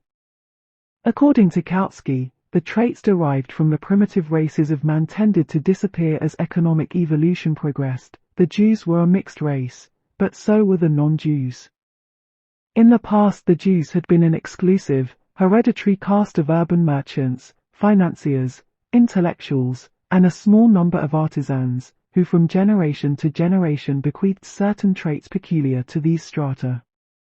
But with the advance of industrial capitalism, the barriers were gradually broken down, the Jews obtained equal rights, and many of them were absorbed by the peoples among whom they lived. Antisemitism, or the Jewish peril, was given a new lease of life by the reaction of the petty bourgeoisie against liberalism. There were two forms of defense against this pressure: proletarian solidarity and Jewish solidarity. Among the Jews of Eastern Europe, for specific economic and social reasons, the call for national solidarity, i.e. Zionism, had found a considerable echo, but it had no future. Where could space be found for a Jewish state, since all regions in the civilized world had been preempted? How were the Jews to be induced to work in agriculture? How was a powerful industry to be developed in Palestine? All theoretical considerations apart, Kautsky thus saw in 1914 insurmountable obstacles on the road to the realization of the Zionist aim. His views had not basically changed when he returned to the subject after the war. He was impressed by the idealism of the Jewish pioneers in Palestine and their achievements, which, he thought, must convince anyone who had doubted Jewish energy and resolution. But Zionist enthusiasm was not likely to persist. He predicted that Jewish Luftmenschen and intellectuals would again congregate in the cities and the Palestinian proletariat would become more class-conscious. As a result, Jewish capitalists would lose interest, and without capital the process of rebuilding would come to a halt. At best, Jews in Palestine would come to outnumber the Arabs, and the new Jewish state, although not embracing the great mass of world Jewry, would nevertheless be predominantly Jewish in character. But this was not at all likely, for the political conditions were rapidly becoming worse. Whatever Zionism does not attain within the next few years, it will never attain at all. Zionism, to summarize Kautsky's view, was not a progressive but a reactionary movement.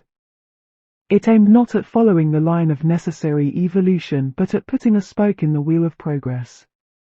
It denied the right of self-determination of nations and proclaimed instead the doctrine of historical rights. At this point Kautsky deviated from the views of Marx and Engels, who attached little importance to national self-determination. They frequently referred with contempt to lousy little peoples whose interests were to be ignored in the higher interest of history. Thus America's war against Mexico was progressive because it had been waged in the interest of history, and Germany's annexation of Schleswig was justified in the name of civilization against barbarism, of progress against the status quo. The fact that Herzl and Nordau intended to carry Western civilization to the East would not necessarily have shocked Marx and Engels as it shocked liberals of a later day.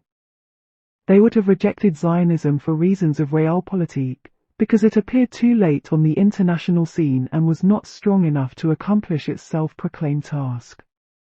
Kautsky was sure that the Palestinian adventure would end in tragedy. The Jews would not become more numerous than the Arabs, nor would they succeed in convincing the Arabs that Jewish rule could be to their advantage. Jewish colonization in Palestine must collapse as soon as the Anglo-French hegemony over Asia Minor, including Egypt, collapses, and this is merely a question of time, perhaps of the very near future. There was no longer any doubt about the final victory of the Arabian people. The only question was whether they would reach it by peaceful concessions or by a period of savage guerrilla warfare and bloody insurrections. The poor, weak Jewish settlers in Palestine would be the chief sufferers in this battle, the least able to defend themselves, as well as least capable of escaping. All one could hope for, therefore, was that the number of victims would not be great, but the dangers to the Jews who are lured to Palestine by a messianic aspiration do not exhaust all the baleful effects of Zionism. It is perhaps far worse that Zionism is wasting the fortunes and resources of the Jews in a wrong direction, at a moment when their true destinies are being decided on an entirely different arena, for which decision it would be necessary for them to concentrate all their forces. Kautsky was referring to Eastern Europe, where the fate of 8 to 10 million Jews was to be decided, and since emigration could not help them, their destiny was intimately linked with the prospects of revolution. Zionism weakened them in this effort by encouraging ambitions which amounted to desertion of the colors. What of the more distant prospect? Not liberalism, but only the victorious proletariat could bring complete emancipation. Then the Jews would be absorbed, would cease to exist as such. This was not to be deplored. The disappearance of the ghetto would not give rise to melancholy longings. Being city dwellers, the Jews had the qualities most required for the progress of humanity. In Western Europe, though few in number, they had produced Spinoza, Heine, Lassalle, Marx. But these spiritual giants had become effective only after they had burst the fetters of Judaism. Their work lay outside the sphere of Judaism, within the realm of modern culture, often in conscious opposition to Judaism. The Jews have become an eminently revolutionary factor, while Judaism has become a reactionary factor. It is like a weight of lead attached to the feet of the Jews who eagerly seek to progress. The sooner disappears, the better it will be not only for society, but also for the Jews themselves. The disappearance of the Jews would not be a tragedy, like the disappearance of the American Indians or the Tasmanians. For it would not be a decline into degradation but an ascent to an immense field of activity, making possible the creation of a new and higher type of man. The wandering Jew will thus at last find a haven of rest. He will continue to live in the memory of man as man's greatest sufferer, as he who has been dealt with most severely by mankind, to whom he has given most. Kautsky's views have been given at some length because they were the most consistent and systematic in their exposition of the Marxist arguments against Zionism. The critics of a later day, communist, Trotskyite, or New Left, base their arguments in all essentials on his, occasionally with differences of detail and emphasis. The Zionist response to the Marxist critique can be summarized as follows: Marxism has been mistaken in underrating the importance of nationalism in recent history. National antagonisms have not declined in importance, even in countries in which communism has prevailed. The Marxist analysis, like the liberal analysis, may be correct sub specie aeternatis. History may move in the direction of one world, with equality for all races, nations, and peoples. But Zionism is not concerned with these distant prospects.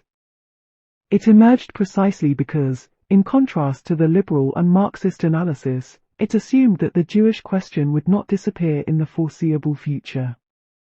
On the contrary, it was likely to become much more acute. The appeal to the Jews to participate in the revolutionary struggle in their homeland was no doubt well meant, but even on the assumption that the interests of the Jews and the revolution were identical, it was not practical politics. The Polish, German or Austrian working class neither needed nor wanted the Jews as allies. They want to get rid of them, or at best regarded them as an embarrassment in their political struggle. Jews had played a leading part in the early phases of all socialist and communist parties, but since then they had everywhere been squeezed out.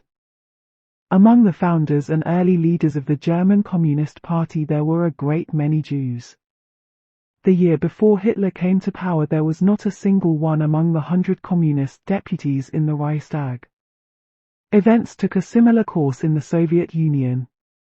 This was not necessarily a disaster in Zionist eyes, but it certainly underlined the argument that the position of the Jews in the revolutionary movement was highly problematical. A New Left critic of Zionism wrote in 1970 that subsequent events had shown that Trotsky and Zinoviev, Kamenev and Rodek had been right, not the Zionists. But since all these Bolshevik leaders fell victims to Stalinism, the argument is not exactly convincing. With antisemitism on the rise, the Jews in Europe were condemned to be passive onlookers, not active participants in the revolutionary struggle. The Marxist critics did not foresee the victory of fascism and the extermination of the majority of European Jewry. It had been argued that the temporary victory of the counter-revolution, despite its appalling consequences, did not necessarily refute the socialist thesis about the ultimate absorption and assimilation of the Jews in their native countries. But since Marxist analysis and prediction had been belied by recent history, there was no assurance that it would be borne out by future developments. The Marxist-Leninist thesis was based on the assumption that communist regimes would successfully tackle the Jewish problem and that as a result the Jews as a group would disappear. But if there were no Jews left in communist Poland in 1970, this happened not as the result of the emergence of a new and higher type of man, as Kautsky predicted, but in a manner reminiscent of the exodus of Jews from Spain in the 15th century. The Jews had been difficult to absorb for capitalist and communist societies alike. Was it the reactionary character of Judaism that was responsible for this, or the fact that the Jews were an eminently revolutionary factor and thus likely to disturb the peace of post-revolutionary regimes? The possibility of Jewish assimilation in a truly internationalist society such as Lenin envisaged could not be excluded, but such a society had never existed and developments in the Soviet Union and the other communist countries had moved steadily away from the internationalist ideal towards a new form of National Socialism. In these conditions total assimilation had become difficult if not impossible. Present difficulties quite apart, Zionists claim that recent history has shown that the Marxist concept of nationalism, of the nation-state in general and of antisemitism in particular, is at best grossly oversimplified. According to Marx and his disciples, such as Kautsky, the Jew was the representative of modern capitalism, or to be precise, commercial capitalism, and having lost this function was bound to disappear. But this concept never made much sense in Eastern Europe, where the majority of Jews was concentrated, nor does it provide an explanation for pre- and post-capitalist antisemitism. The Austrian Marxists, who faced the nationality problem in an acute form, were aware of the weakness of this aspect of Marxist theory, and provided in the works of Otto Bauer and Karl Renner a more sophisticated analysis. Whereas Kautsky had originally regarded a common language as the decisive criterion for the existence of a nation, later he added a second criterion, territory. Otto Bauer defined a nation as a community of fate, culture, and character, an aggregate of people bound into a community of character by a community of fate. The Jews were still a nation, especially those in Eastern Europe, but everywhere they were in the process of ceasing to be one. As an absolute minority, one lacking a common territory, they were, unlike the Czechs, doomed as a nation, bound to be absorbed into the cultural community of the European nations. While not rejecting Jewish national culture, and opposing compulsory assimilation, Bauer thought it would be wrong for the Jews to insist on national autonomy because this would retard the inevitable historical process. This remained the attitude of the Jewish leaders and theoreticians of Austro-Marxism, and the advent of fascism did not make them change their mind. Friedrich Adler wrote in 1949 that he and his father, one of the founders of the party, had always considered the complete assimilation of the Jews both desirable and possible. Even the bestialities of Hitler had not shaken him in his belief that Jewish nationalism was bound to generate reactionary tendencies, namely the resurrection of a language which had been dead for almost 2,000 years and the rebirth of an antiquated religion. The non-Jewish leaders of Austro-Marxism took on occasion a more lenient view of Zionism. Karl Renner developed a highly complicated concept of non-territorial autonomy as the only feasible way to safeguard the interests of minorities in a multinational state. He did not include the Jews in this scheme, but, unlike Bauer, did not expressis verbis exclude them. Both Bundists and Zionists welcomed Renner's scheme and adapted it for their own purposes. According to Pernersdorfer, another Austrian socialist leader, it was up to the Jews to decide whether they were a nation or not. There was no doubt that they had the right to national existence, but whether the practical difficulties on the road to national autonomy could be overcome was another question. Pernersdorfer thought that the Jews in Eastern Europe would survive in the long run only if they got an independent state. Such individual voices apart, the attitude of international social democracy towards Zionism remained hostile until the First World War. Newsite, the theoretical organ of the German socialists, dismissed Herzl's Judenstaat as utopian and unworthy of serious consideration, a beautiful cloak in which a nation no longer alive was to appear on the historical stage for the last time, to disappear after that forever. A few years later another, Jewish, contributor explained Zionism as the reaction of the Jewish bourgeoisie to modern antisemitism. Social democracy was not against Zionism in principle, he argued, but since the bourgeois Zionists were trying to achieve their aim not by a liberation struggle but by bargaining with Turkey, and since they were moreover preaching class solidarity and national separatism and did not reject religion, international socialism could not support them. In English socialist circles Zionism was condemned as reactionary through and through, with Russian Jewish émigrés such as Theodor Rothschild taking a leading part in denouncing the movement. On occasion, more sympathetic voices were heard. An English socialist journal promised that once the class struggle was won, the Jews too would find a place in the sun to shape their own national destiny. But on the whole English socialists did not pay much attention to the issue. French socialists were even less interested, but certainly not favorably inclined. After the publication in Revue Socialiste of a pro-Zionist article commenting on the Kishinev massacre, an editorial note dismissed the belief in Palestine as the home of all Jews as a myth. Zionism was psychologically understandable as a reaction to cruel persecution, but was born of despair and based on a myth. It was, like all other forms of nationalism, reactionary and reprehensible. Before 1914 the only major exception to this wholesale rejection of Zionism on the part of the left was the Circle of the Sozialistische Monatshefte, a revisionist journal edited by Joseph Bloch in Berlin, which pursued an independent line on this as on many other issues. After the First World War many socialists modified their attitude.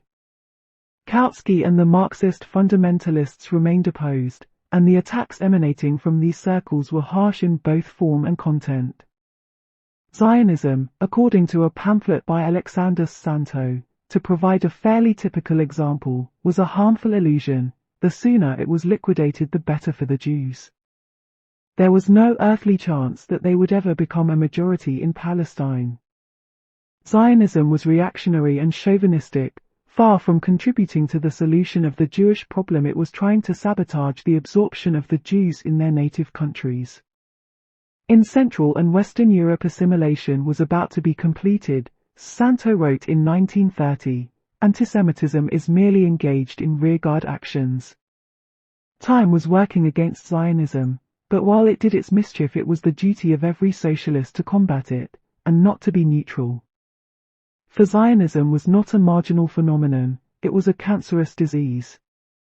Whoever is not against it is for it. There was, however, no longer a consensus on these lines in socialist ranks.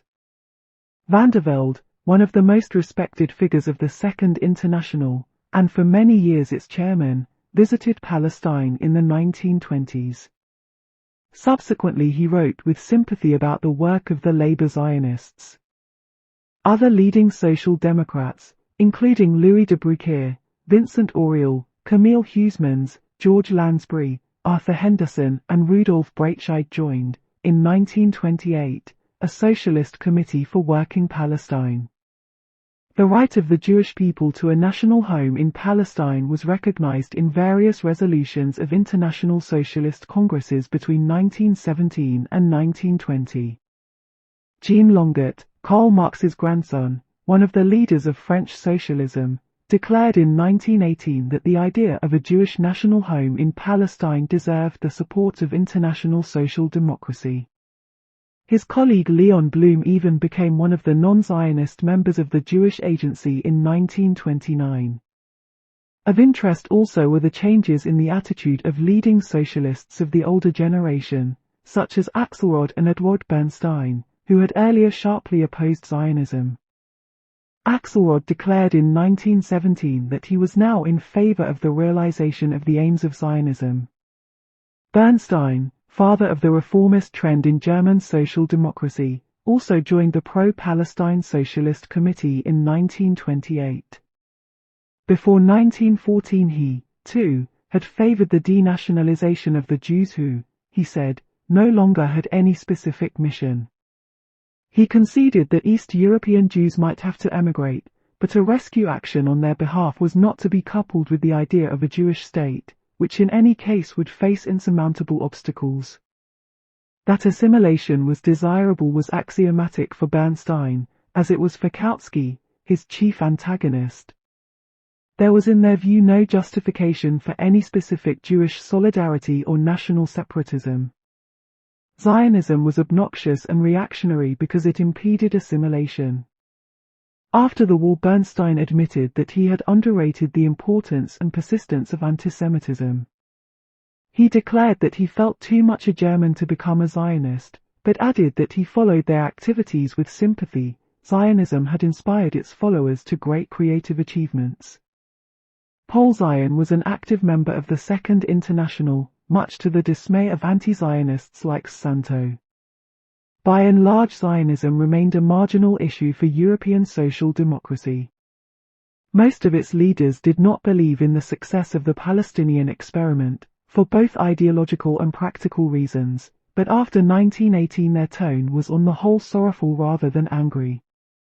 Those who had any first-hand knowledge of the Jewish problem were now more aware than previously that the issues involved were much more intricate than they had originally believed. By the late 1920s, most socialists had realized that even if Zionism was mistaken, the Second International and its affiliated parties had no ready alternative answer to the Jewish problem.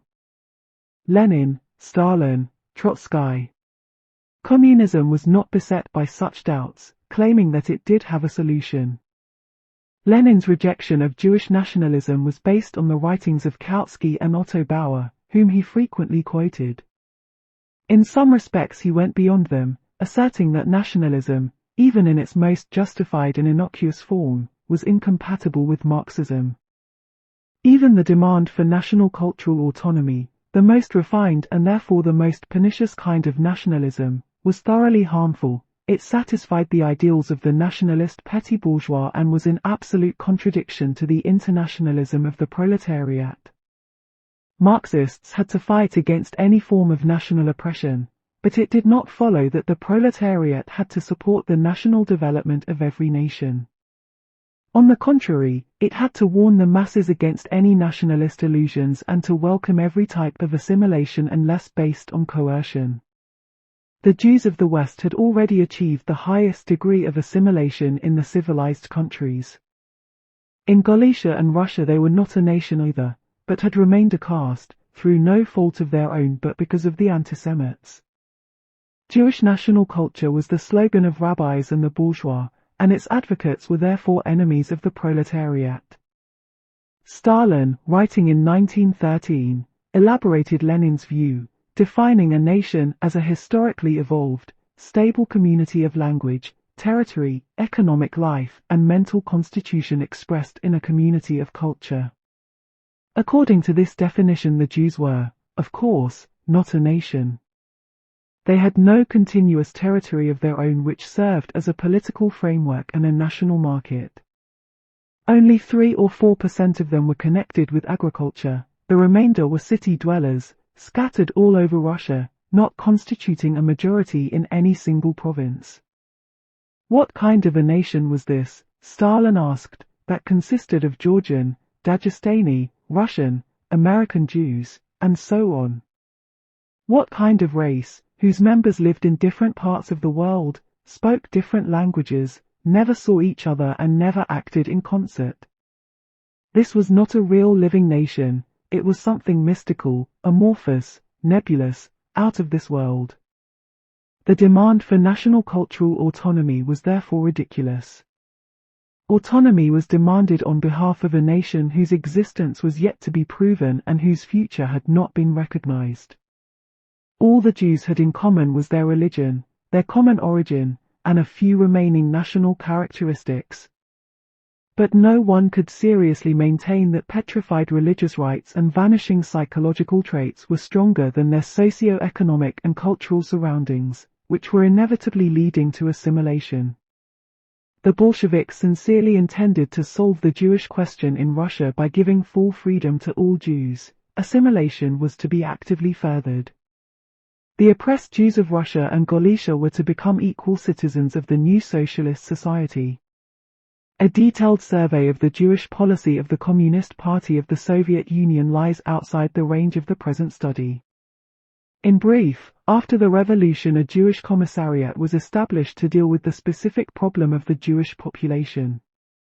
Dimanstein, its head, promised that a Palestine would be built in Moscow by making the masses productive, and by organizing Jewish agricultural communes. Later, greater emphasis was put on the industrialization of the Jewish population. They could maintain their own cultural institutions, such as schools, clubs, newspapers, and theaters. Hebrew was banned but Yiddish could be freely used during the 1920s and 1930s. In the Ukraine and the Crimea, predominantly Jewish areas even received regional autonomy, and in March 1928 it was decided to set aside a special area in the Far East, Birobidzhan, for Jewish settlement. It was announced that by 1937 at least 150,000 Jews would be living there. There was tremendous enthusiasm among Jewish communists abroad. The Jews have gone into the Siberian forests, Otto Heller wrote. If you ask them about Palestine, they laugh. The Palestine dream will long have receded into history when in Birobidzhan there will be motor cars, railways, and steamers, huge factories belching forth their smoke. These settlers are founding a home in the taigas of Siberia not only for themselves but for millions of their people. Kalinin, president of the Soviet Union, predicted that in 10 years Birobidzhan would be the cultural center of the Jewish masses. Even staunch anti-communists like Chaim Weitzmann, one of the theoreticians of Jewish socialism, and Leszczynski, the sociologist, were deeply impressed. Birobidzhan would be a Jewish republic, a center of genuine Jewish socialist culture. The dream of a Siberian Palestine did not last. Only a few thousand Jews came, and most of them turned back within a few months. 40 years after its foundation, Birobidzhan was a drab provincial region with about 25,000 Jewish inhabitants, a small percentage of the total population. No one, least of all the Soviet authorities and the Jewish communists, wanted to be reminded of the affair. Partly it was the result of insufficient and incompetent planning, but basically it was not the fault of the authorities. Soviet Jews had no desire to build a second Zion on the shores of the Amur. Despite the failure of Birobidzin, there was much sympathy in the West for the Soviet Union, the only country in which Jews were believed to be secure and in which the Jewish question was said to have been solved. These were the years of the world economic crisis, of the rise of fascist and anti-Semitic movements all over Europe. What, in comparison, had Zionism to offer?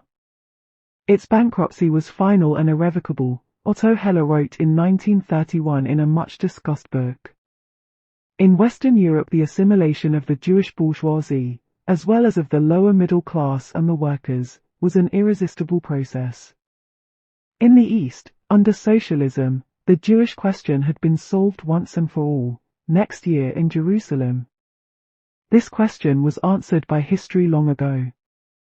The Jewish proletarians and the starving artisans of Eastern Europe pose a very different question, next year in a socialist society. What is Jerusalem to the Jewish proletarian? Next year in Jerusalem. Next year in the Crimea. Next year in Birobidzin. Heller's downfall of Judaism presented the Stalinist case. Its argument was borrowed by and large from Kautsky, though the renegade Kautsky was, for different reasons, by that time no longer in the good books of the Bolsheviks. It differed from Kautsky in adopting a more virulent tone. Zionism was a phenomenon frequently observed among a dying people. Shortly before their demise they suddenly feel a new lease of life, only to expire the more quickly. Zionism was a product of the petty bourgeois stratum in European Jewry, a counter-revolutionary movement. It was an historical mistake, an impossibility, since it tried to detach the Jewish question from the problem of commodity production with which the fate of Jewry was indissolubly connected. It was an anachronism, contradicting not just the laws of historical development but of common sense. Heller freely used Kautsky's similes without acknowledging their origin. Zionism was the last appearance of Ahasuerus, the eternal Jew, on the historical scene. He had reached the end of the road. Judaism was doomed because it had lost its privileged, monopolistic position in capitalist society. At the same time, the social conditions for a revival of antisemitism had disappeared. Zionism, the last, most desperate and most wretched kind of nationalism, was thus breathing its last. It was a persuasive theme, and, if its ideological premises were accepted, logical and consistent despite its shrillness and arrogance. But the book had one major flaw: it ignored the writing on the wall. When it appeared in the bookshops, Hitler's brown shirts were already marching through the cities of Germany. 2 years later, antisemitism in its most rabid form had seized Germany and continued to expand all over Europe despite the confident announcement that antisemitism had lost its social foundations.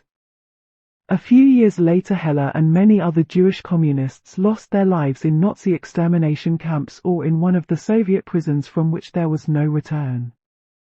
The case of Otto Heller is of interest. The views he expressed were shared by thousands of young Jewish communists all over Europe who were firmly convinced that communism and no other movement was capable of solving the Jewish question. Nor was this belief limited to committed party members. A growing number of fellow travelers were influenced by it, and Hitler's seizure of power only strengthened them in their conviction. When Heller's book appeared in 1931, Europe was still relatively quiet, the situation of European Jewry seemingly secure. 6 years later, when William Zuckerman published The Jew in Revolt, there could no longer be any doubt about the impending catastrophe. The Jew in Revolt is an ambitious analysis of the Jewish situation at a time of crisis which suggests remedies. In the sharpest terms, the author condemns the schemes for emigration from Nazi Germany, for the German Jews were deeply rooted in German soil and bound to their country by 1,000 spiritual ties. It is a gross slander on the German Jews whose love for the fatherland is proverbial, to represent them all as being ready to rush in. Panicky haste from it in a mass exodus at the first approach of misfortune. After all, the Jews are not the only victims of persecution in Germany today. Why not a wholesale exodus of German communists, socialists, pacifists, liberals, and Catholics? The Jewish acceptance of the Jewish exodus plan from Germany is at the same time the voluntary acceptance of the entire Nazi point of view with regard to the Jews. It is a complete Jewish capitulation to the racial theory of Hitlerism. It is playing the Nazi game in a manner which Hitler himself probably never dared to hope that the Jews would do. Zuckerman believed that the main responsibility for the contemptible plan for emigration fell on the Zionist bourgeoisie. Fanatical Zionist theoreticians have been even more busy than the Nazis in preparing schemes and plans.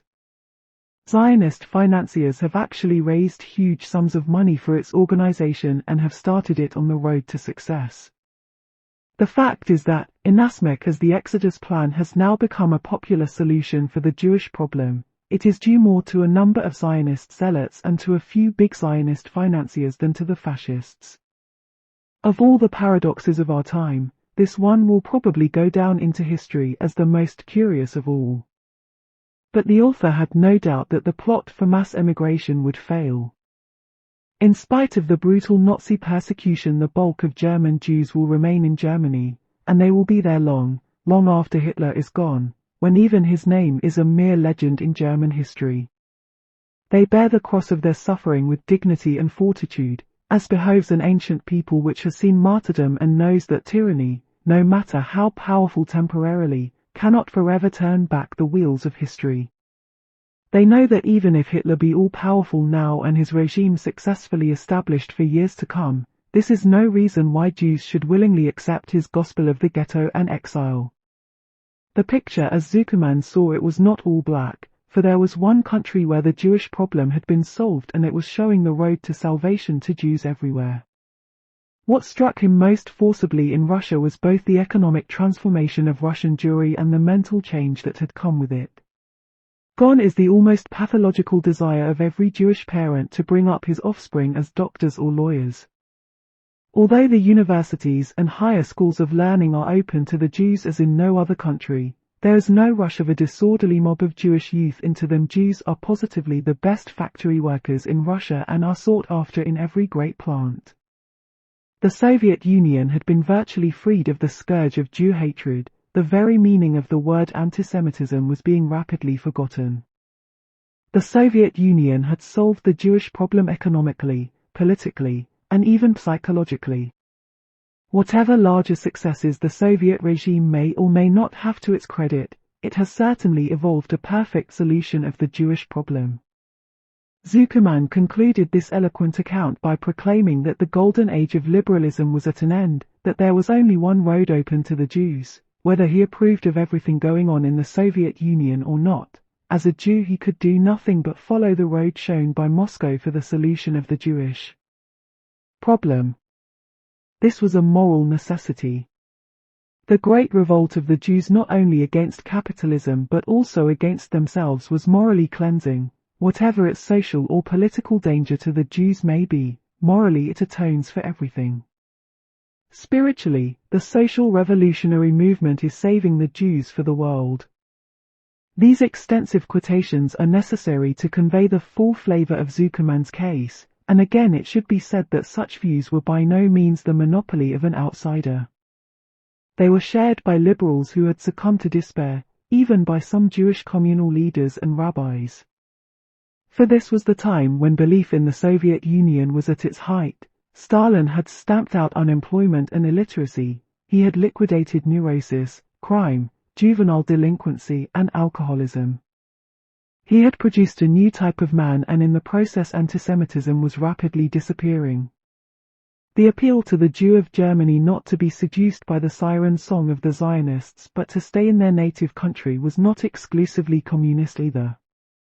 It was shared, for instance, by the Bundists from whom Zuckerman may have received some of his original inspiration. The communist critique of Zionism had its heyday in the 1930s but later lost much of its appeal, and not just because Birobidzin had failed to offer a serious alternative to Palestine. It was above all the growing discrepancy between Bolshevik theory and practice which made the communist case unconvincing. Lenin had no doubt been sincere in his belief that mankind was inexorably moving towards internationalism. It could have been argued that however much the Jews resented the demand to give up their national identity, the price asked was not too high if in return they received complete equality before the law, and if eventually all nations were to undergo cultural assimilation. But events in the Soviet Union were taking a very different course from that which Lenin had anticipated. In the 1930s, patriotism returned with a vengeance. The national heroes of Russian history were restored to a place of honor, and generally nationalism became a factor of growing importance in Soviet domestic policy. This left the Jews in a vulnerable position. They were still expected to give up their national identity and to become assimilated, but it was no longer clear whether they should try to become Russians, Ukrainians, or Turkmen, or whether to be Soviet citizens tout court. If so, they would be the first and only Soviet citizens, in the same sense that the German Jews had been almost the only liberals and Republicans in the Weimar period, a position both unenviable and, in the long run, untenable. Assimilation might have worked within several generations as a result of intermarriage and the absence of Jewish education, if the Jews had been left in peace. But they were singled out for attack in Stalin's last years, and again later on under his successors, and their fate in Czechoslovakia and Poland was no happier. They were denounced as cosmopolitans and nationalists at one and the same time. Such attacks, far from solving the Jewish problem, helped to perpetuate it. The Soviet attitude towards Zionism has remained consistently hostile. Originally it was rejected as a tool of British imperialism. Later, Moscow's alliance with the Arabs made a firm anti-Israeli policy imperative. But there is every reason to assume that the Soviet attitude would have been negative even if considerations of foreign policy had not been involved. It would have been unthinkable to permit several millions of Soviet Jews to emigrate to Palestine, as this would have been tantamount to an open admission of the failure of the Soviet nationalities policy. Thus the Jewish problem in the Soviet Union has remained unsolved. While assimilation is still the aim, the conditions for making this policy a success do not exist. Consequently, the appeal of Soviet communism has declined among Jews both within Russia and outside. Of the many Jewish communists in the West who gave enthusiastic support to the Soviet cause in the 1920s and 1930s, few were those who did not leave the party in disappointment. The official communist case against Zionism, once advocated with so much ardor and conviction, no longer presents a serious ideological challenge. Whatever Trotsky's quarrel with the old guard Bolsheviks, he did not disagree with their policy towards the Jews. Like them, he regarded Zionism as a wholly reactionary phenomenon. He showed little interest in the problem, and while he commented on a great many issues in world politics at one time or another, he hardly ever dealt with Jewish affairs. One of the few exceptions was an article in Iskra in 1904 in which he called Herzl a shameless adventurer and referred to the hysterical sobbings of Zionism. Towards the end of his life he slightly modified his position.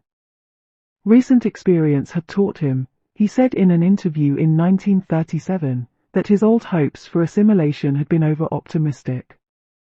Perhaps the Jews did need a territory of their own after all, even under socialism. But it would probably not be Palestine, and in any case the whole problem would hardly find a solution under capitalism.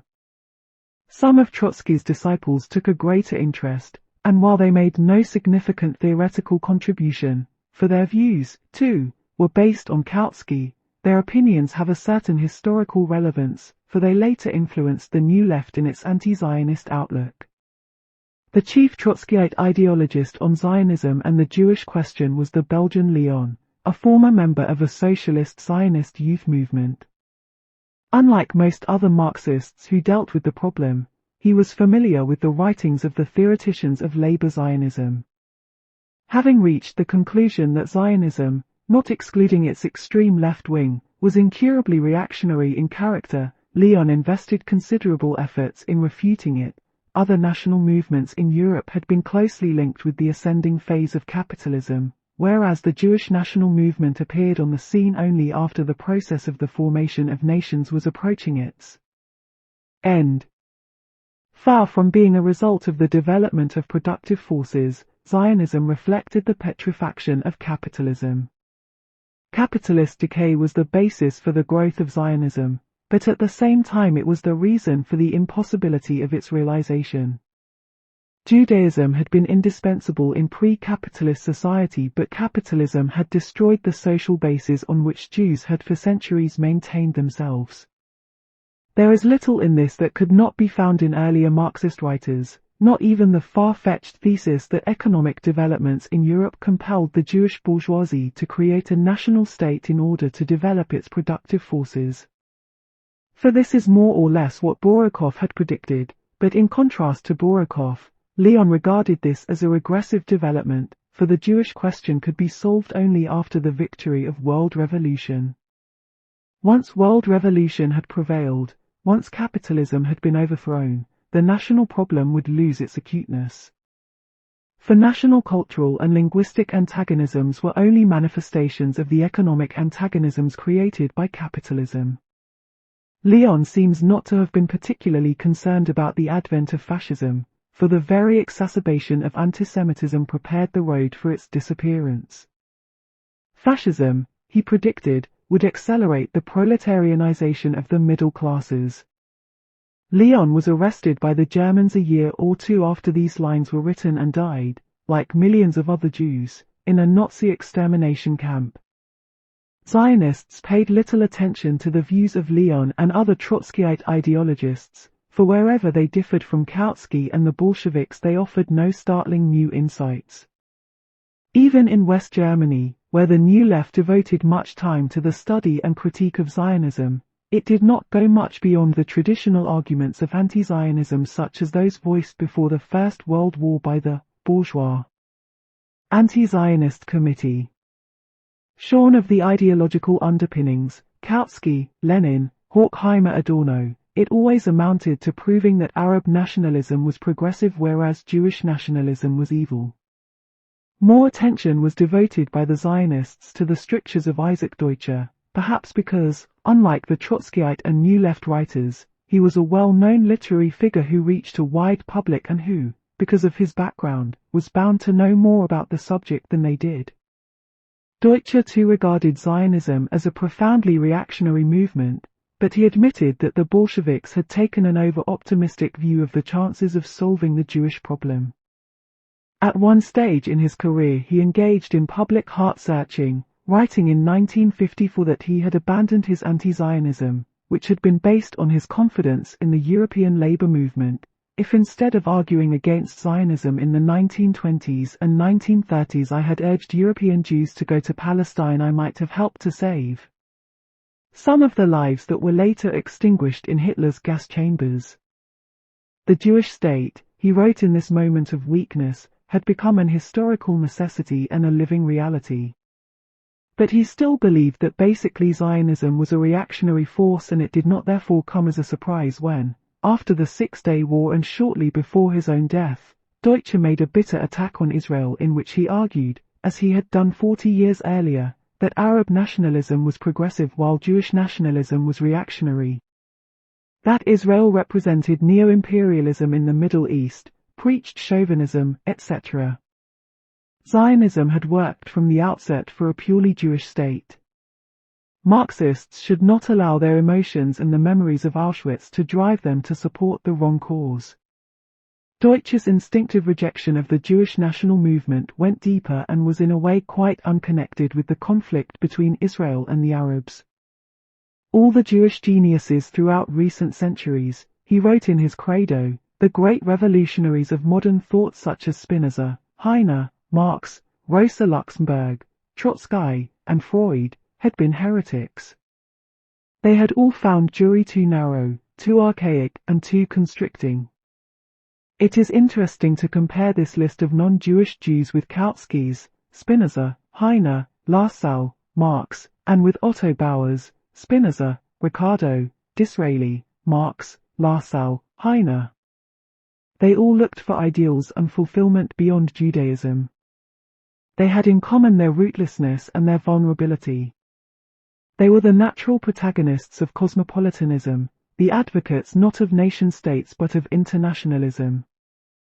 It was the paradoxical consummation of the Jewish tragedy that the decay of bourgeois Europe had compelled the Jew to embrace the nation-state.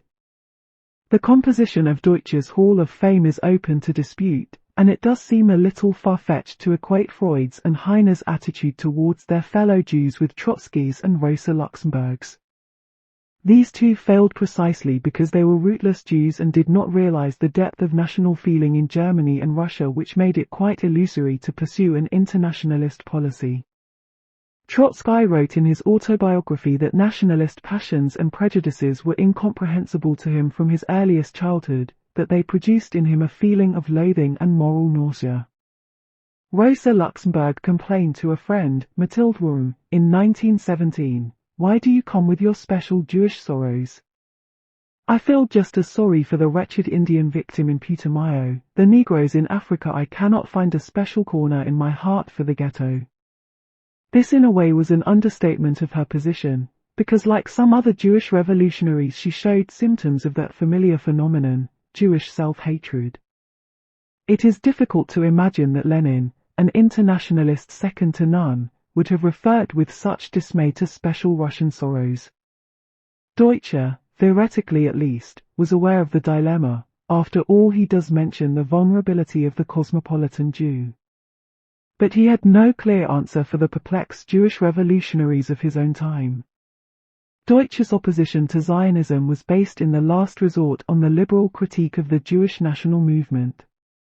The erstwhile follower of the Galician rabbi of Ger emerges as a modern, socialist, protest rabbi, unshaken in his belief that the world is moving away from national sovereignty and the nation-state towards internationalism, and that the message of the world of tomorrow, the message of universal human emancipation, is the one which Jews should retrieve, not their misplaced enthusiasm for parochial nationalism. The belief in a specific Jewish spiritual mission is replaced by a purely secular credo. But the message of internationalism is not pronounced with the same measure of conviction as in the works of the socialists before 1914. It was easier then to be optimistic in this respect than after 1945. Deutsche must have felt that his strictures against the evils of nationalism might conceivably influence some Jews, but he cannot have been confident about their effect on the Russians, the Chinese, or other nations, socialist or non-socialist. It was easier to denounce Zionism than point to an alternative, for the prospects of the non-Jewish Jew acting as pioneer and apostle of internationalism in an intensely nationalist world were clearly not very promising. What has been said of the liberal assimilationist critique of Zionism applies a fortiori to the socialist communist view. Marxists put great emphasis on economic factors in explaining antisemitism, but they agreed with liberalism in regarding assimilation as desirable, and rejected Zionism for trying to impede this inevitable process. Such a vision did not lack consistency, it certainly entailed fewer complications than the Zionist endeavor. Its main weakness was that it was a hopeful vision of the distant future which did not provide clear answers for the present. The Marxist appeal to Jewish toilers and intellectuals to share in the class struggle in their native countries was not practical politics in Germany in 1933, and it has encountered obstacles to a greater or a lesser degree everywhere. Zionists share the regret of Marxists and liberals that the emancipation of the Jews has encountered so many unforeseen difficulties. They might further concede that it was a historical misfortune that the Jewish national movement appeared so late on the historical scene. The emergence of a Jewish state in the 19th century would have faced fewer problems. They will accept the view that the nation-state is not the final goal of human history but only a transitional stage. But while it lasted, what were the Jews to do in those countries in which assimilation was just not possible? To this vital question there has been no convincing answer by the left-wing critics of Zionism. They could argue, as some did, that the problems of individual nations have to be subordinated to the higher interests of the world revolution, and that seen from this vantage point, the Jewish problem was not the most important. The Jews were expendable. Other nations too had come and gone in history. Persecution, the slaughter of millions of Jews, was a regrettable episode, but the revolutionary socialist is concerned with the future of all mankind. What does the future of a small people matter in the global context? Zionists are unlikely to be impressed by this argument, for more than one reason. Those advocating abstract internationalist principles are usually influenced by the interests of the nations to which they belong. Furthermore, Zionism rejects as unreasonable the demand that the Jews should subordinate their national aspirations to the higher interest of the future ideal world state which may, or may not, come into existence one day, and may, or may not, be superior to the present order. Zionism can be subjected to trenchant criticism from different points of view. But as a national movement and a Weltanschauung, its validity can neither be proved nor refuted. As far as antisemitism is concerned, Zionism has a strong case. Its analysis has been more fully confirmed by recent history than the predictions of the anti-Zionists. History will in due time provide an answer to the question whether Zionism has been a success or failure in political terms. But Weltgeschichte is not the Weltgericht. The survival and prosperity of the state will not by itself demonstrate the justice of the Zionist cause, just as its failure would not prove its injustice.